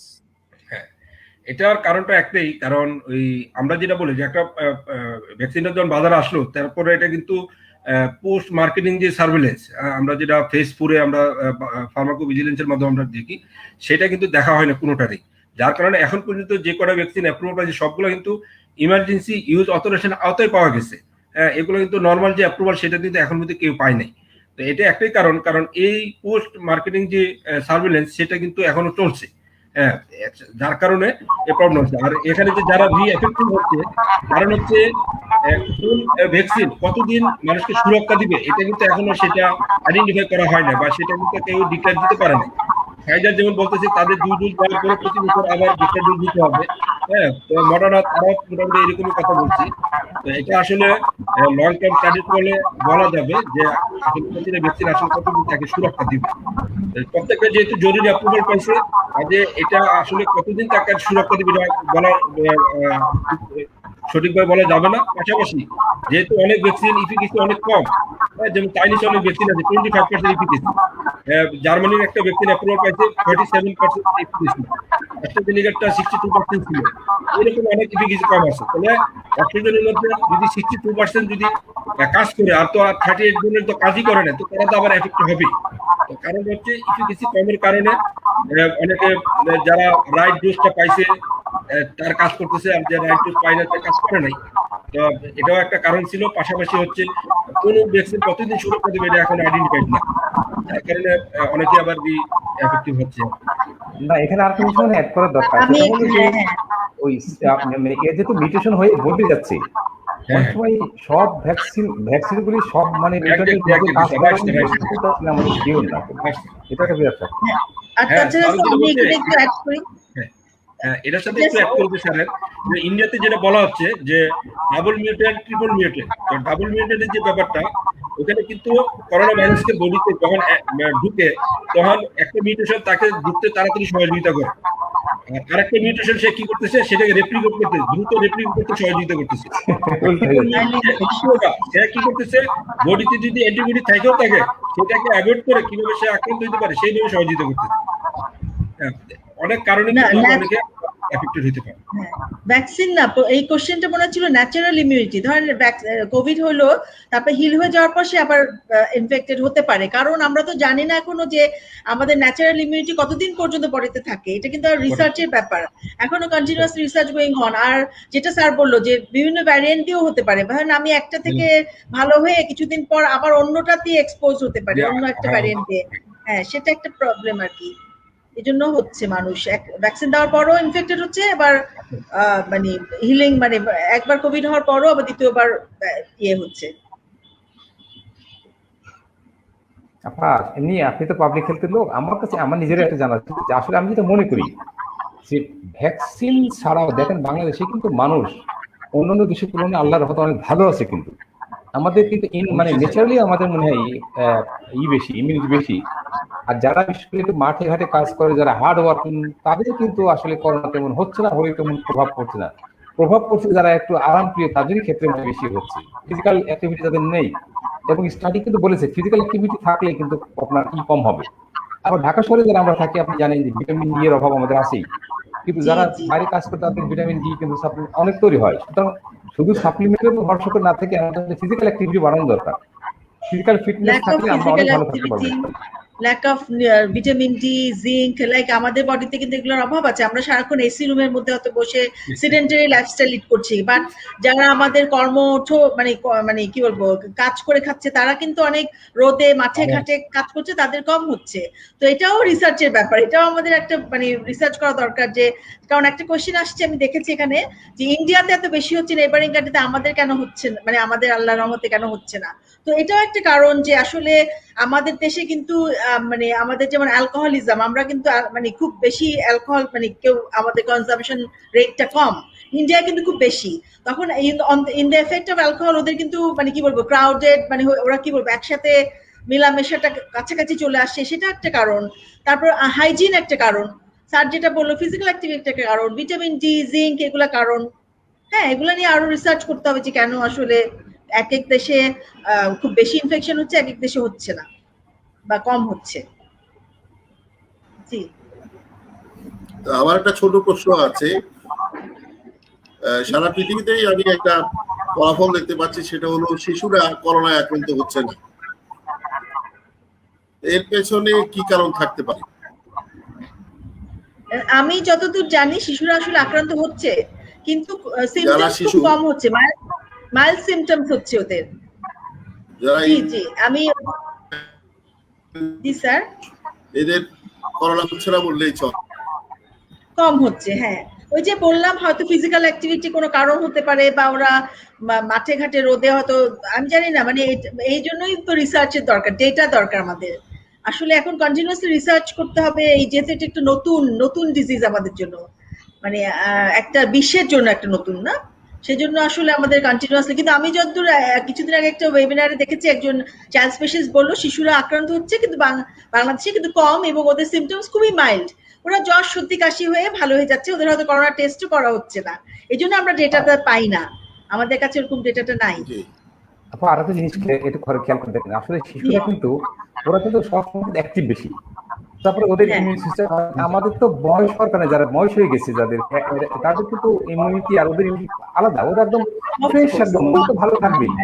এই জন্য তারা আলাদা ভালো রেখেছে শিশুদেরকে বেশি, বা ছোট ভালো রেখেছে। জি, ওটাও একটা কারণ। জি,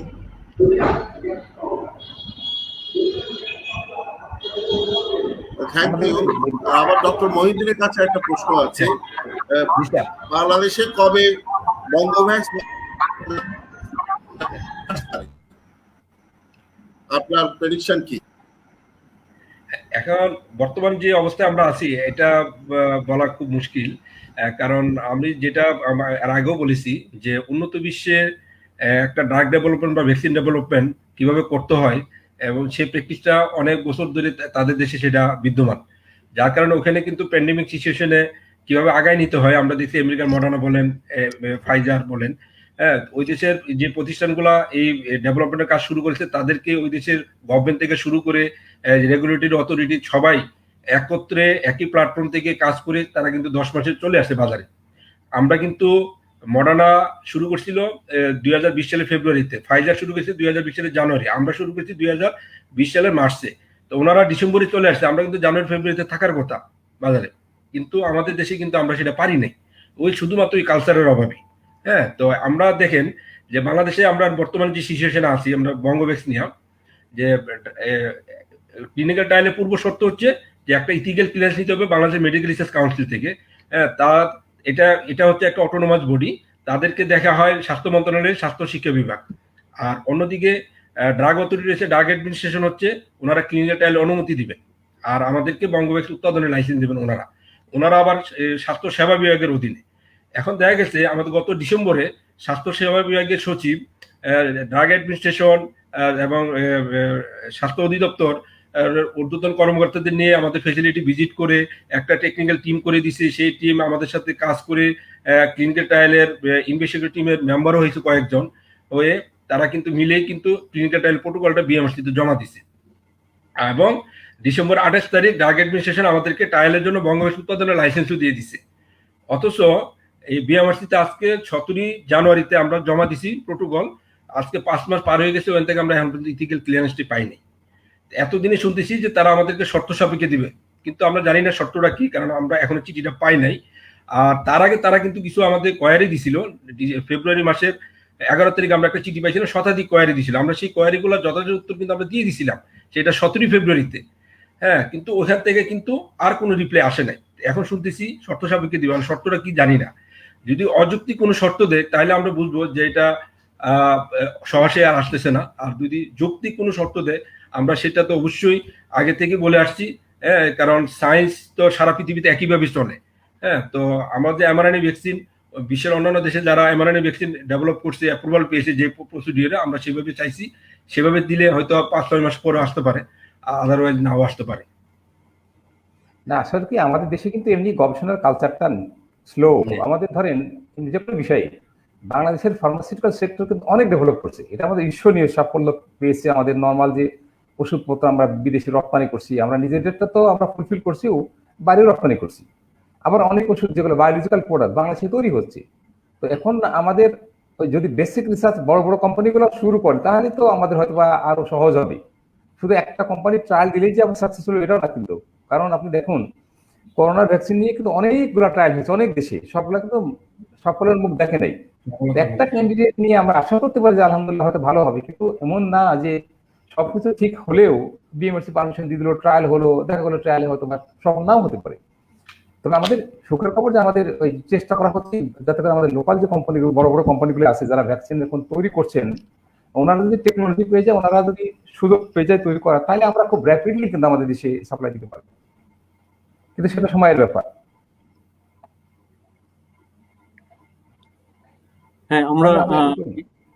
আমরা অনুষ্ঠানের প্রায় শেষ পর্যায়ে চলে এসেছি। আমাদের সাথে আমাদের বিভাগের অধ্যাপক এবং আমাদের ট্রেজারার উনি আজকে এই ওয়েবিনারে আছেন।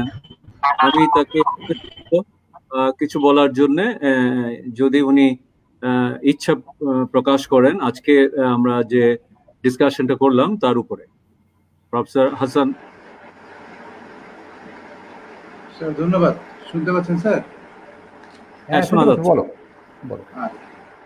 প্রথমেই তো আমি আমাদের আজকে যে স্পিকার তাকে ধন্যবাদ জানাই যে আসলে ওনারা একটা ভালো কাজ করছেন বাংলাদেশে, যেটা বাংলাদেশের ইতিহাসে আসলে হয়নি, এটা প্রথম উদ্যোগ বাংলাদেশে।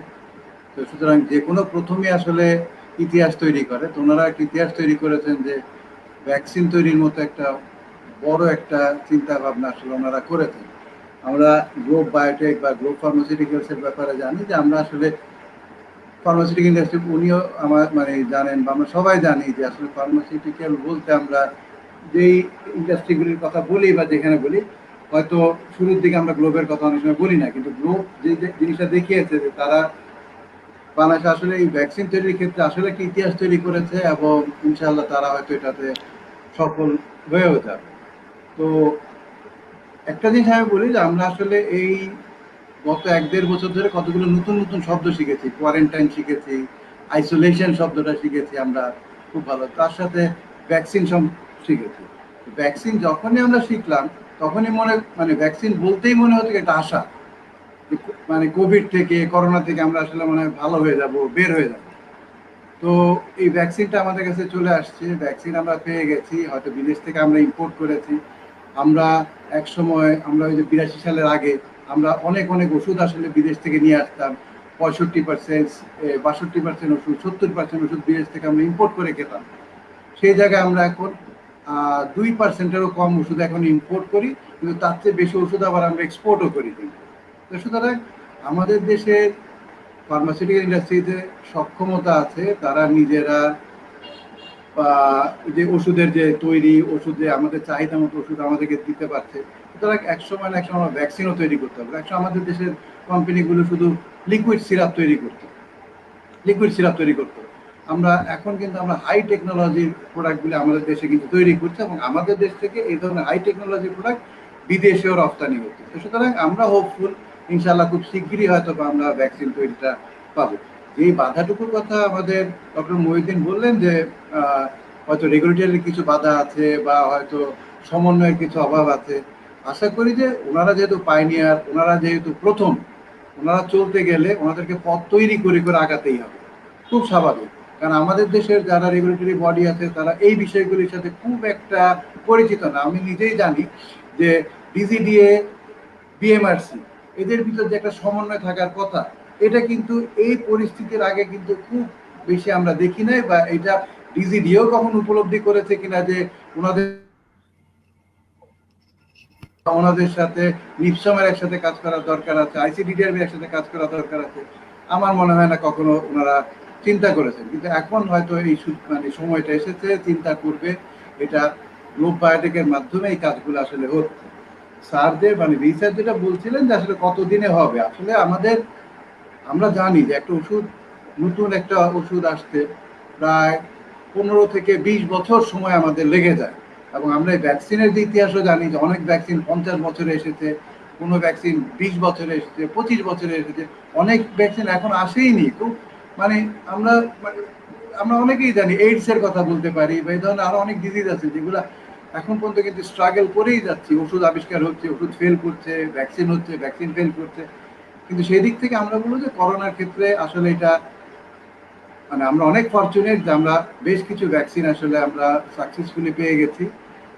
তো বাংলাদেশে হয়তো বা আমাদের গ্লোব বায়োটেকের মাধ্যমে আমরা আমাদের এখানে ইনশাল্লাহ আমরা একটা ভ্যাকসিন তৈরি করতে পারবো। পাশাপাশি আমরা শুধু একটাই কথা যে গ্লোব বায়োটেকে মানে আমরা যে আমাদের আপাও যেটা বলছিলেন যে আমাদের দেশে আমরা কিছুদিন আগে পেপারেও দেখলাম WHO হয়তো বা কারো জানি বিভিন্ন ধরনের এই যে ইন্সপেকশন হয়েছে। আমাদের দেশে 3টা কোম্পানিকে বলছে যাদের ভ্যাকসিন তৈরি করার সক্ষমতা রয়েছে বা ফ্যাসিলিটিস গুলির ক্ষেত্রে বলেছে। সেখানে কিন্তু গ্লোবের কথা বলে নাই, কিন্তু গ্লোবই কিন্তু সবচেয়ে আগে কিন্তু চলে আসছে এবং গ্লোব এসে কিন্তু এই জিনিসটা একটু পথ দেখাচ্ছে। তাই আমার কাছে একটা রিকোয়েস্ট যে আমাদের যেই কোম্পানিগুলি বাইরে থেকে ফিনিশ করার জন্য যোগাযোগ করছে বা নতুনভাবে ওনারা ভ্যাকসিনের ব্যাপারে বা কারোর সাথে হয়তো কোলাবোরেশনের মাধ্যমে তৈরি করছে, তারা এইগুলির পাশাপাশি গ্লোবের সাথে একসাথে হয়ে যদি তারাও বিভিন্ন কাজগুলো করে, তাহলে আমার মনে হয় যে এই ধরনের সমন্বয়গুলো কিন্তু আমাদেরকে খুব দ্রুত আমাদের দেশে ভ্যাকসিন তৈরি করে আসলে আমাদের লোকজনকে দেওয়ার মতো একটা সক্ষমতা আমরা পেয়ে যাব। কারণ আপনি একটা কথা বলেছেন যে শুধুমাত্র আমরা ইম্পোর্ট দিয়ে কিন্তু আসলে করতে পারবো না, কারণ ইম্পোর্ট কেউ দিবে না।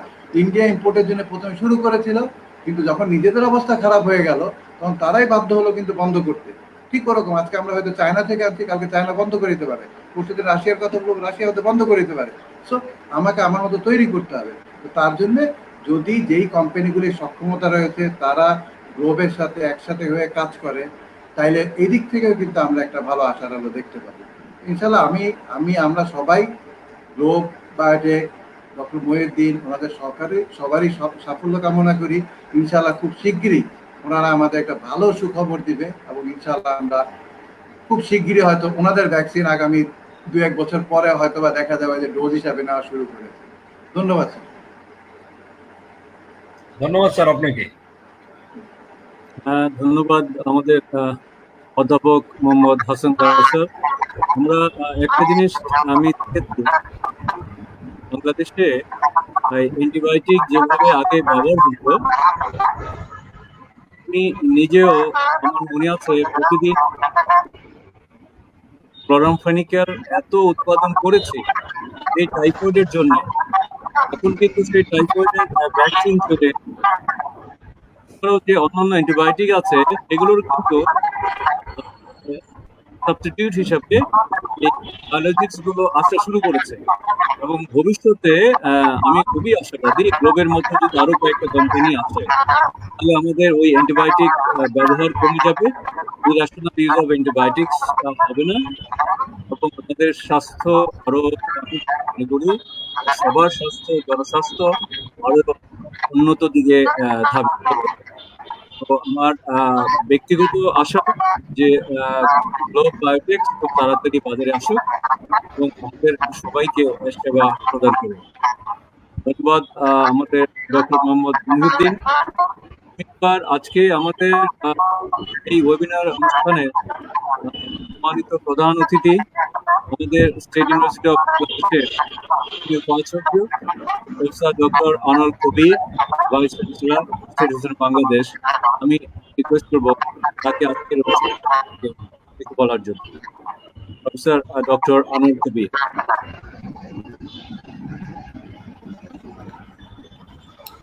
ধন্যবাদ প্রফেসর সাইফুল ইসলাম। আমরা এতক্ষণ ধরে ডক্টর মোহাম্মদ মহিউদ্দিন তার উপস্থাপিত প্রবন্ধ সবাই শুনলাম এবং উপভোগ করলাম। করোনা যেমন আমাদের পৃথিবীর প্রগতিকে থামিয়ে দিয়েছে, তেমনি আনস্টেবল ইন্টারনেট কানেকশনও তার বক্তব্যকে অনেক সময় থামিয়ে দিয়েছে। প্রযুক্তির উপর আমাদের নিয়ন্ত্রণ ছিল না।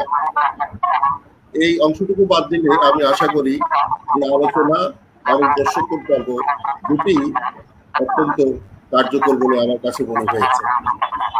আমি বিজ্ঞানের ছাত্র নই, আমি অ্যাকাউন্টিং এন্ড ফাইন্যান্সের ছাত্র। সুতরাং বলার অপেক্ষা রাখে না যে আজকের এই ওয়েবটার থেকে আমি যার পণ্যায় উপকৃত হয়েছি। তারপরেও এই ওয়েবটারে অংশগ্রহণ করবার জন্য আমি ভ্যাকসিনের ইতিহাস, ভ্যাকসিনের ফলাফল এগুলো সম্বন্ধে একটু হোমওয়ার্ক করেছি, তো সেটাই আপনাদের সাথে শেয়ার করতে চাই। এই পৃথিবীর ইতিহাসের দিকে যদি আমরা তাকাই তাহলে দেখা যাবে যে শতাব্দীর পর শতাব্দী ধরে বিভিন্ন সংক্রমণ রোগ পৃথিবীর মানুষকে আতঙ্কের মধ্যে ফেলে দিয়েছে।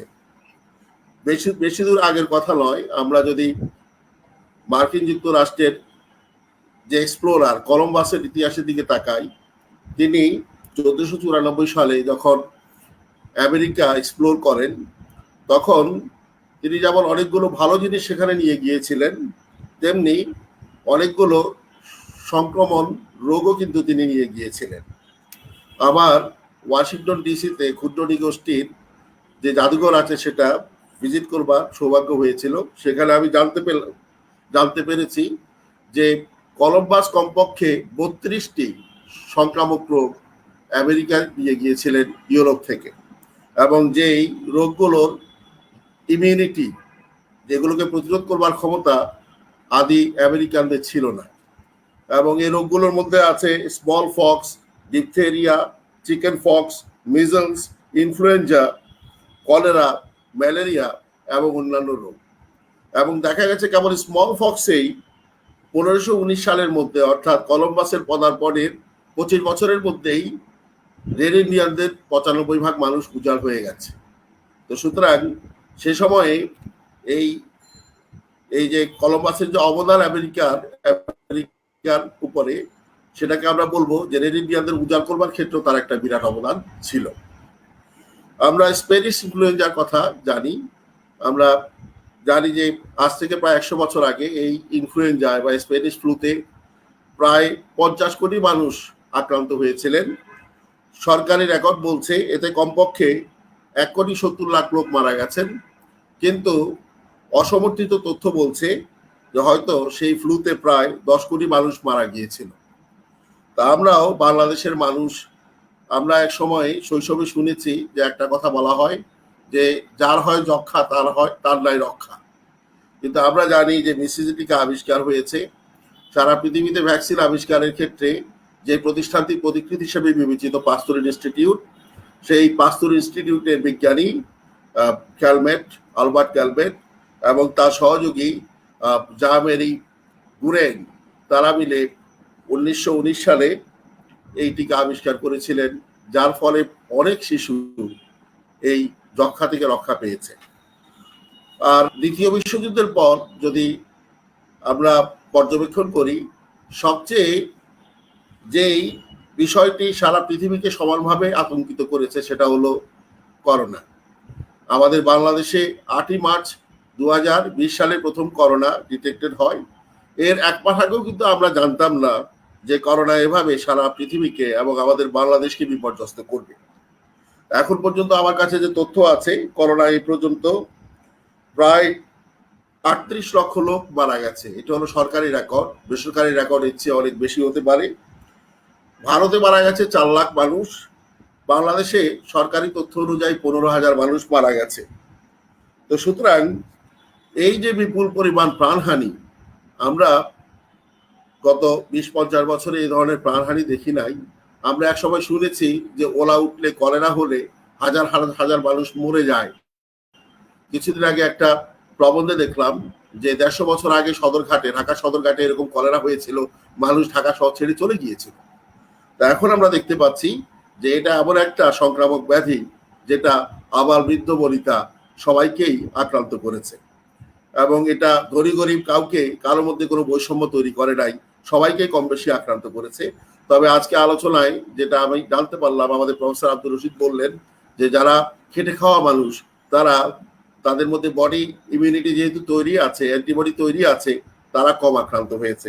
আমাদের বাংলাদেশের জন্য আমরা মনে করব যে এটা বিধাতা আল্লাহ তাআলার একটা বিশাল আশীর্বাদ। 18 কোটি মানুষের মধ্যে খুব কম মানুষই কিন্তু এই করোনায় মারা গেছেন, যদিও প্রতিটা মৃত্যুই মূল্যবান। তো আমরা এর মধ্যেই ভ্যাকসিন সম্বন্ধে অনেক কথা শুনলাম আজকে। আমরা এর মধ্যেই জেনেছি যে অ্যাস্ট্রাজেনেকা, স্পুটনিক, মডার্না এরকম আরো অনেকগুলো ভ্যাকসিন বাজারে চলে এসছে। এই ক্ষেত্রেও আমরা পৃথিবীব্যাপী বৈষম্য দেখতে পাচ্ছি। ধনী দেশগুলো তাদের নাগরিকদের প্রয়োজনের অনেক গুণ বেশি ভ্যাকসিন নিজেরা মজুত রেখেছে, কিন্তু গরিব দেশগুলো এখন পর্যন্ত ভ্যাকসিন পায়নি। প্রফেসর বাংলাদেশে এই পর্যন্ত 18 লাখ মানুষ ভ্যাকসিনেশনের আওতায় এসছে। 18 মানুষের মধ্যে 18 ভাগ হয়, সেটা মাত্র 1%। এই জন্যেই আমরা আশা করি যে গ্লোব বায়োটেকের মতো অন্যান্য যে বাংলাদেশি কোম্পানিগুলো তারা যে নিরন্তর প্রচেষ্টা চালিয়ে যাচ্ছে ভ্যাকসিন আবিষ্কার করবার জন্য, সেটা সফল হোক। তাহলে অন্তত বাংলাদেশের 70 ভাগ মানুষ তারা কিন্তু এই মহামারী থেকে নিজেদেরকে রক্ষা করতে পারবে। তো আজকের এই ওয়েবিনারের আরেকটা চমৎকার দিক ছিল, আমাদের বিশ্ববিদ্যালয়ের কয়েকজন ছাত্রছাত্রী তারা বেশ কতগুলো রেলেভেন্ট কোশ্চেন রেজ করেছে। যেমন এদের মধ্যে মিথিলা ইসলাম, আবির অভি, তারপর মাইশা নিয়াজ, ঐশী, হাসান হাসনাত, তারা 5টি খুব গুরুত্বপূর্ণ প্রশ্ন উত্থাপন করেছে এবং আমাদের যিনি বক্তা তিনি এগুলোর চমৎকার উত্তর দিয়েছেন। আমাদের গেস্ট যারা আছে তারাও উত্তর দিয়েছেন। এখান থেকে আমরা বুঝতে পারি যে আমাদের যারা ছাত্র আছে তারা এই উপকৃত হয়েছে, তারা প্রশ্ন উত্থাপন করতে পেরেছে। সুতরাং সফল হয়েছে এ ব্যাপারে আমাদের কোনো সন্দেহ নাই। তো সবশেষে যেটা বলতে চাই সেটা হলো এই যে স্টেট ইউনিভার্সিটি অফ বাংলাদেশ একটি বেসরকারি শিক্ষা প্রতিষ্ঠান। আমরা যখন করোনায় সারা পৃথিবী আক্রান্ত হয়, আমরা তখন আশঙ্কায় ছিলাম আমরা আমাদের ছাত্রদের ছাত্র জীবন রক্ষা করতে পারবো কিনা। সুখের বিষয় হলো এই যে আমি আমার সহকর্মী যারা আছেন তাদের সহযোগিতায় আমরা গত 1 বছর 3 মাস ধরে আমাদের একাডেমিক কার্যক্রম চমৎকারভাবে শেষ করতে সক্ষম হয়েছি।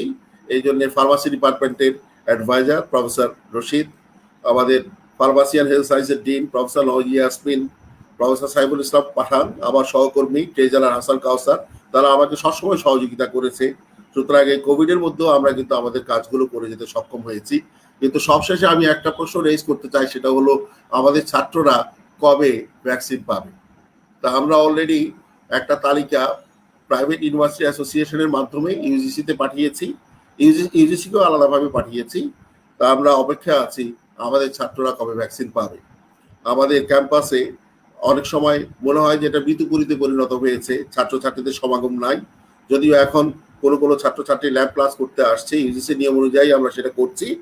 তো আমরা আশা করি আবার আমাদের পার্মানেন্ট ক্যাম্পাস, আমাদের ধানমন্ডির ক্যাম্পাস, কলাবাগানের ক্যাম্পাস ছাত্রদের পদচারণায় মুখরিত হবে। তো আজকের এই ওয়েবিনার আয়োজনের জন্য আমি ফার্মাসি ডিপার্টমেন্ট এবং ফার্মাসি ডিপার্টমেন্ট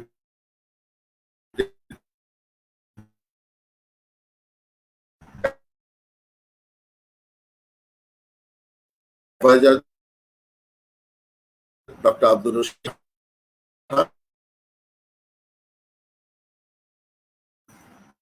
আর সবশেষে সবচেয়ে বেশি ধন্যবাদ জানাই ডক্টর মহিউদ্দিন, যিনি এই ভ্যাকসিন উৎপাদনের পেছনে নিরন্তর পরিশ্রম করে যাচ্ছেন।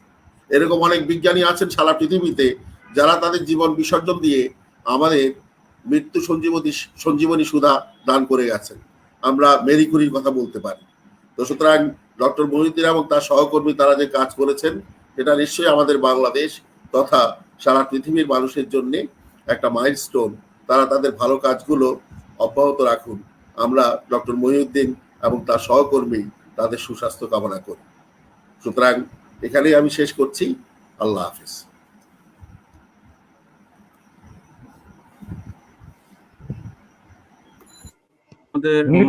আনমিউট করে নেন। আনমিউট।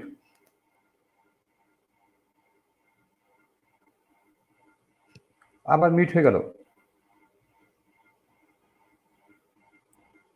হ্যাঁ, শোনা যাচ্ছে না?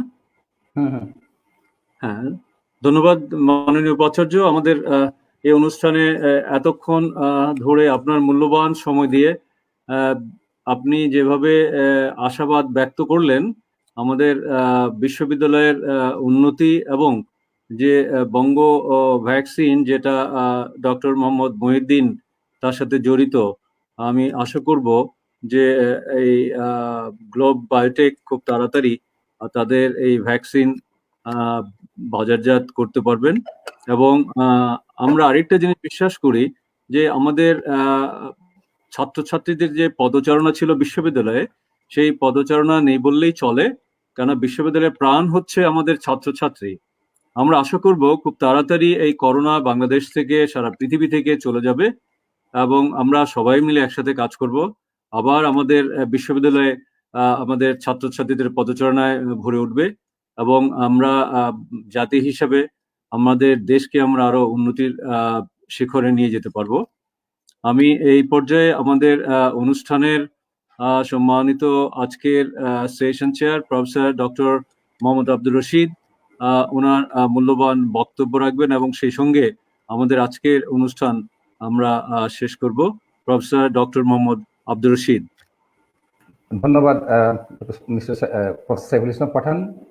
আসলে আমি প্রথমেই আল্লাহ শুকরিয়া করি যে আমরা একটা প্রোগ্রাম সফলভাবে করতে পেরেছি।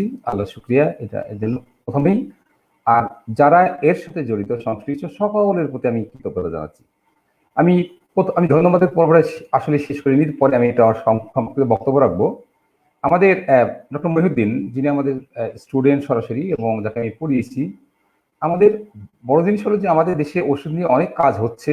ওষুধ ফার্মাসিউটিক্যাল সেক্টর আমি একটু আগে বলেছি যে কৃষণের সাফল্য অর্জন করেছে। তো এখানে বেসিক গবেষণা যেটা গ্লোব করছে এটা অত্যন্ত প্রশংসার যোগ্য। সময় লাগবে কিন্তু করেছে। এটা একটা বড় জিনিস যে আমাদের দেশে ভ্যাকসিন নিয়ে কাজ হচ্ছে যখন ভ্যাকসিন পৃথিবীতে খুব প্রয়োজন। আসলে গ্লোব কিন্তু বায়োটেক অনেক আগে থেকে ভ্যাকসিন নিয়ে কাজ করে যাচ্ছে। আমরা করোনা আসার পর থেকে এটা জানতে পারছি যে তারা বায়োটেক প্রোডাক্টে এগিয়ে যাচ্ছে। যে আমি ডক্টর মহিউদ্দিন সহ বায়োটেকের যারা গ্লোব বায়োটেকের সকলকে আমি আন্তরিকভাবে ধন্যবাদ জানাই এবং আমরা আশা করব ওনাদের অগ্রযাত্রা অব্যাহত থাক, ওনারা প্রচেষ্টা চালিয়ে যাবেন, একসময় সফল হবেন, সেটা আমাদের প্রত্যাশা থাকবে। আমাদের মাননীয় উপাচার্য মহোদয় অনেক সময়, প্রায় 1.5 ঘন্টার বেশি সময় দিয়ে উনি আমাদের আছেন। আমি ওনাকে আন্তরিকভাবে ধন্যবাদ জানাই, কৃতজ্ঞতা জানাই, কারণ ওনার অনেক ব্যস্ততা, ইউনিভার্সিটির বিভিন্ন কাজ নিয়ে সারাদিন ব্যস্ত থাকতে হয়। তারা উনি আলহামদুলিল্লাহ আছেন এবং সময় দিয়েছেন, আমরা ওনাকে কৃতজ্ঞতা জানাই। আমাদের গেস্ট হিসেবে আমাদের আপা নজি আপা, যিনি হেলথ সায়েন্সের ডিন হিসেবে উনি এবং পাবলিক হেলথ এক্সপার্ট একজন, উনিও আমাদের উপস্থিত থেকে আমাদেরকে সহযোগিতা করেছেন, ওনাকে আমরা ধন্যবাদ। আর ডক্টর হাসান কাউসার পাঠান ভাই, এটা তো আমরা নিজেরাই, আমরা তো করবোই কাজ। আমাদের এই আজকের এই ওয়েবিনার সফল করার জন্য আমাদের অনেকেই, প্রত্যেকটা শিক্ষক কাজ করেছেন। আমরা মেনলি ডক্টর মকলেসকে আমি দায়িত্ব দিয়েছিলাম, উনি এটাকে অর্গানাইজ করেছেন, সাথে আমাদের বিভিন্ন শিক্ষক হেল্প দিয়েছেন। বিভাগের 24 জন শিক্ষকের কেউ কাজ বাকি রাখেন, সবাই সাহায্য করেছে। আমাদের স্টুডেন্টরা স্বতঃস্ফূর্তভাবে অংশগ্রহণ করেছে এবং ওনারা ছাত্ররা প্রশ্ন করেছে, এটা কিন্তু ভালো জিনিস। আসলে করোনা নিয়ে আমাদের সবারই কনসার্ন, এটা তো আমরা জানি। আমাদের স্টুডেন্টদের সাথে গতকালকে আমার একটা মত বিনিময় ছিল, তখন আমাদের এক স্টুডেন্ট জিজ্ঞেস করেছিল যে স্যার, আমাদের তো ইউনিভার্সিটি থেকে লিস্ট নিয়ে হয়েছিল ভ্যাকসিনের জন্য, আমরা ভ্যাকসিনের ব্যাপারে কবে পেতে পারি? তো আমি আমাদের মাননীয় উপাচার্য এই জিনিসটা উপস্থাপন করেছেন, আমি ওনাকে ধন্যবাদ জানাই। মানে উনিও কনসার্ন, স্টুডেন্টও কনসার্ন, স্টুডেন্টদের যিনি অভিভাবক উনিও কনসার্ন, আমরাও কনসার্ন। আমি বলেছিলাম যে আসলে সব ইউনিভার্সিটি থেকেই কিন্তু লিস্ট গেছে, কিন্তু দেশে যেহেতু প্রচুর ভ্যাকসিন যখন আসবে, একসময় কিন্তু প্ল্যান হয়েছিল যে সব স্টুডেন্টদেরকে ভ্যাকসিনেশনের আওতায় এনে খুলে দিবে, কিন্তু ভ্যাকসিনের ক্রাইসিসের কারণে সেটা হয়তো করা যায় নাই, কিন্তু নিশ্চয়ই একসময় সলিউশন হবে। এবং যারা যাদেরকে লিস্টে তালিকাভুক্ত করা হয়েছে তারা অবশ্যই ভ্যাকসিন একসময় পেয়ে যাবে ইনশাল্লাহ। আমাদের যে জিনিসটা আমি এখানে বলতে চাচ্ছি, আসলে আমাদের অতীতে কিন্তু আমি যখন হাই স্কুলে পড়ি, সেটা 70-এর দশকের কথা বলছি, তখন আমরা শুনতাম যে কলেরা হয়ে মারা যেত, গ্রামকে গ্রাম খালি হয়ে যেত, এবং আমরা কলেরা ভ্যাকসিন আমরা কিন্তু দিয়েছি। আমাদের দেশে পোলিও হতো, সেই পোলিও কিন্তু আমাদের দূর হয়েছে। অনেক অসুখ কিন্তু আমাদের কিন্তু হয় না বলতে গেলেই চলে। আমাদের হেপাটাইটিস বি এর ভ্যাকসিন আমরা দিই, আমরা কিন্তু অনেক ভ্যাকসিন দিচ্ছি। আমাদের ভ্যাকসিন সম্পর্কে আমাদের ধারণা আছে, ভ্যাকসিনেশন প্রোগ্রামে বাচ্চাদেরকে ভ্যাকসিন দেওয়া হয়, এটাও সত্য। তবে করোনা আসার পর ভ্যাকসিনেশন নিয়ে যে প্রতিটা মানুষের যে কনসার্ন, মানুষ যে জেনেছে, এটা কিন্তু এখনই বেশি উপলব্ধি করছে। আসলে করোনা যেভাবে সারা পৃথিবীর জনগণকে নাড়া দিয়েছে, এরকম অতীতে কেউ নাড়া দিতে পারে নাই, কারণ অনেক দুরারোগ্য কিন্তু ব্যাধি এসছে, সেগুলো পার্টিকুলার লোকালিটিতে কাজ করেছে। আমাদের যখন করোনা প্রথমে চায়নাতে হলো, অনেকে ধারণা করছিল যে ঠিক আছে চায়নাতে আমাদের কিছু হবে না, বা ইউরোপে যখন গেল অনেকে মনে করছে যে ওই দেশটা হয়েছে পাশে দেশে কিছু হবে না, কিন্তু যখন দেখা গেল যে সারা পৃথিবী বিস্তৃত, আর আসলে এখন তো মডার্ন সায়েন্স বা মডার্ন ইতে বলে কনসেপ্টে যে এখন তো আমরা সব গ্লোবাল ভিলেজ, দূরে দেশ কিন্তু আমাদের যাওয়ার সাথে প্রতিদিনই কেউ না কেউ যাচ্ছে, কেউ না কেউ আসছে প্লেনে করে, সুতরাং আমাদের যোগাযোগ আছেই। তো এখানে যে ট্রান্সমিশন ঠেকানো যাবে না এবং এটা ট্রান্সমিশন হবে, এটাই বাস্তবতা। তারপরে অনেক দেশ কিন্তু মোটামুটি রেগুলেট করতে পেরেছে, আমরাও আলহামদুলিল্লাহ আমাদের মোটামুটি ভালো আছি। তারপরে আমাদের সচেতন থাকতে হবে। আমরা কিছুদিন আগে মনে করেছিলাম যে আমাদের গ্রাম অঞ্চল ভালো আছে, আসলে ভালো ছিল, কিন্তু যেহেতু বর্ডার চারিদিকে সারাউন্ডিং, এখন বর্ডারের আশেপাশে লোকগুলা কিন্তু কিছুটা হলে এফেক্টেড হচ্ছে, এবং এটা আমাদের সবাইকে কিন্তু আসলে চিন্তায় ফেলেছে। তা আমরা আশা করবো এই বিপদ থেকেও আল্লাহ আমাদেরকে পরিত্রাণ দিবেন, এবং এই ভ্যাকসিনেশনের যে সমস্যা, করোনার যে সমস্যা, এগুলো আমাদের সবই কিন্তু ভ্যাকসিনেশনের আওতায় একসময় মানুষ আসবে, এবং করোনাও একসময় আমাদেরকে এরকম যে বিপদ এটা আমাদের থাকবে না। আমরা জানি যে আমেরিকা এবং ইউকেতে যাদের ভ্যাকসিনেশন আওতায় আনা হয়েছে তারা কিন্তু এখন মোটামুটি ভালোভাবে চলাফেরা করতে পারছে, অতটা রেস্ট্রিকশন নেই। তো আমাদেরও এটা হবে, সময়ের ব্যাপার। তো আমি যেটা আজকে একটা জিনিস উপলব্ধি করলাম, আমাদের মনে হয় ফর্মাল সেমিনারের তুলনায় যদি আমরা ওই মুক্ত আলোচনা করি, তাহলে আমাদের বেশি মনে হয় লাভবান হবে। আমাদের স্টুডেন্টরা প্রশ্ন করবে সরাসরি, আমার মনে হয় এরকম ভবিষ্যৎ করা লাগবে, সব স্টুডেন্ট প্রশ্ন করবে, আমরা বক্তা ঠিক করে 5-10 জন, ওনারা দিবে, উত্তর দিবে, তাতে হবে কি এটা মানে আরো লাইভলি হবে। কারণ অনেক সময় সাইন্টিফিক টার্ম আমরা অনেকেই বুঝি না, বোঝার কথাও না সবারই সব জিনিস, সুতরাং আমরা এটা মাথায় রাখবো ভবিষ্যতে। আমার নিজের একটা লেসন আমি মনে করি আর কি। যাই হোক, আমরা সার্বিকভাবে আমি সকলের প্রতি আবারও আন্তরিকভাবে ধন্যবাদ জানাচ্ছি, কৃতজ্ঞতা জানাচ্ছি। আপনারা যারা সহযোগিতা করেছেন, আজকে যারা স্টুডেন্ট, সব স্টুডেন্ট আমাদের যে সহযোগিতা করেছে তাদেরও আন্তরিকভাবে ধন্যবাদ জানাই, কারণ তাদেরই জন্য এটা করা। কিন্তু আমার তো জানার দরকার নেই অতটা, কিন্তু আমি তো অন্যভাবে জেনে দিতে পারি, কিন্তু আমরা স্টুডেন্টদেরকেই কিন্তু আসলে জানাতে চাই যে বাংলাদেশের একজন গবেষক ভ্যাকসিন বানানোর চেষ্টা করছে, গবেষণা করছে, সুতরাং ইউ হ্যাভ স্কোপ, তোমরাও ভ্যাকসিন থেকে শুরু করে আরো অনেক বড় বড় কাজ কিন্তু করতে পারবে। এটা আমাদের সেখানে এই জন্য এটা আমাদের উদাহরণ হিসাবে দেখানোর জন্য যে আজকে যে এখানে ভ্যাকসিনের কাজ করছে সে একটা স্টুডেন্ট ছিল, আজকে তোমরা স্টুডেন্ট আছো, কদিন পর তোমরাই কিন্তু সব এইতে আসবে, চাকরিতে আসবে, গবেষণায় কাজ করবে, বিদেশে পিএইচডি করতে যাবে, ইন্ডাস্ট্রিতে, বাংলাদেশ ইন্ডাস্ট্রিগুলোয় কাজ করবে, অবদান রাখবে আমাদের ইকোনমিতে। তো সেই ক্ষেত্রে তোমরা যাতে করে উৎসাহিত হও, সেই জন্যই কিন্তু আমরা এইগুলাকে করি। যেমন আমরা আরেকটা করি, বিভিন্ন ইন্ডাস্ট্রি থেকে আমরা কিন্তু গেস্ট ফ্যাকাল্টি নিয়ে এসে তোমাদেরকে দিই, পরিচিত করি, যাতে করে সরাসরি ইন্টারাকশন হয়। আমরা এভাবে অব্যাহত চলবে। স্টেট ইউনিভার্সিটির ফার্মেসি বিভাগ অনেক কাজ করে যাচ্ছে, করতে থাকবে, এবং ছাত্রছাত্রীরা যেন প্রকৃতভাবে উপকৃত হতে পারে, তারা যেন সত্যিকার অর্থে শিখতে পারে এবং তাদের মাঝে যেন স্যাটিসফ্যাকশন থাকে, সেটা নিশ্চিত করার জন্য কিন্তু আমরা অক্লান্ত পরিশ্রম করার চেষ্টা করছি। আমাদের মাননীয় উপাচার্য মহোদয় করছেন, ইউনিভার্সিটি অথরিটি করছেন, আমরা একটা ফ্যামিলি, আমরা চেষ্টা করবো এই সব ফ্যামিলি আমরা একসাথে কাজ করি, দেশের কল্যাণে কাজ করবো, মানুষের কল্যাণে কাজ করবো, ইউনিভার্সিটির কল্যাণে কাজ করবো, আমাদের নিজেদের কল্যাণে কাজ করবো। আমি আপনাদের সবার প্রতি কৃতজ্ঞতা জানিয়ে সবার সুস্বাস্থ্য দীর্ঘায়ু কামনা করছি। আমাদেরকে আমাদের যে ওই সিডিসি থেকে যে সহযোগিতা করেছেন আবু তাহের খান এবং ওনার সহযোগী, ওনাদেরকে আমরা কৃতজ্ঞতা জানাই। আপনারা সবাই ভালো থাকুন, আমরা সবার জন্য দোয়া করবো যেন আল্লাহ আমাদের সবাইকে, আমরা যারা এখানে আছি, যারা দূরে আছে, আমাদের আত্মীয় স্বজন, আমাদের আত্মীয় স্বজন ছাড়া আমাদের সব মানুষ ভালো থাকুক, এই প্রত্যাশা ব্যক্ত করেই, এই দোয়া করেই আমরা শেষ করবো ইনশাআল্লাহ। আল্লাহ হাফেজ, ধন্যবাদ সবাই। আল্লাহ হাফেজ।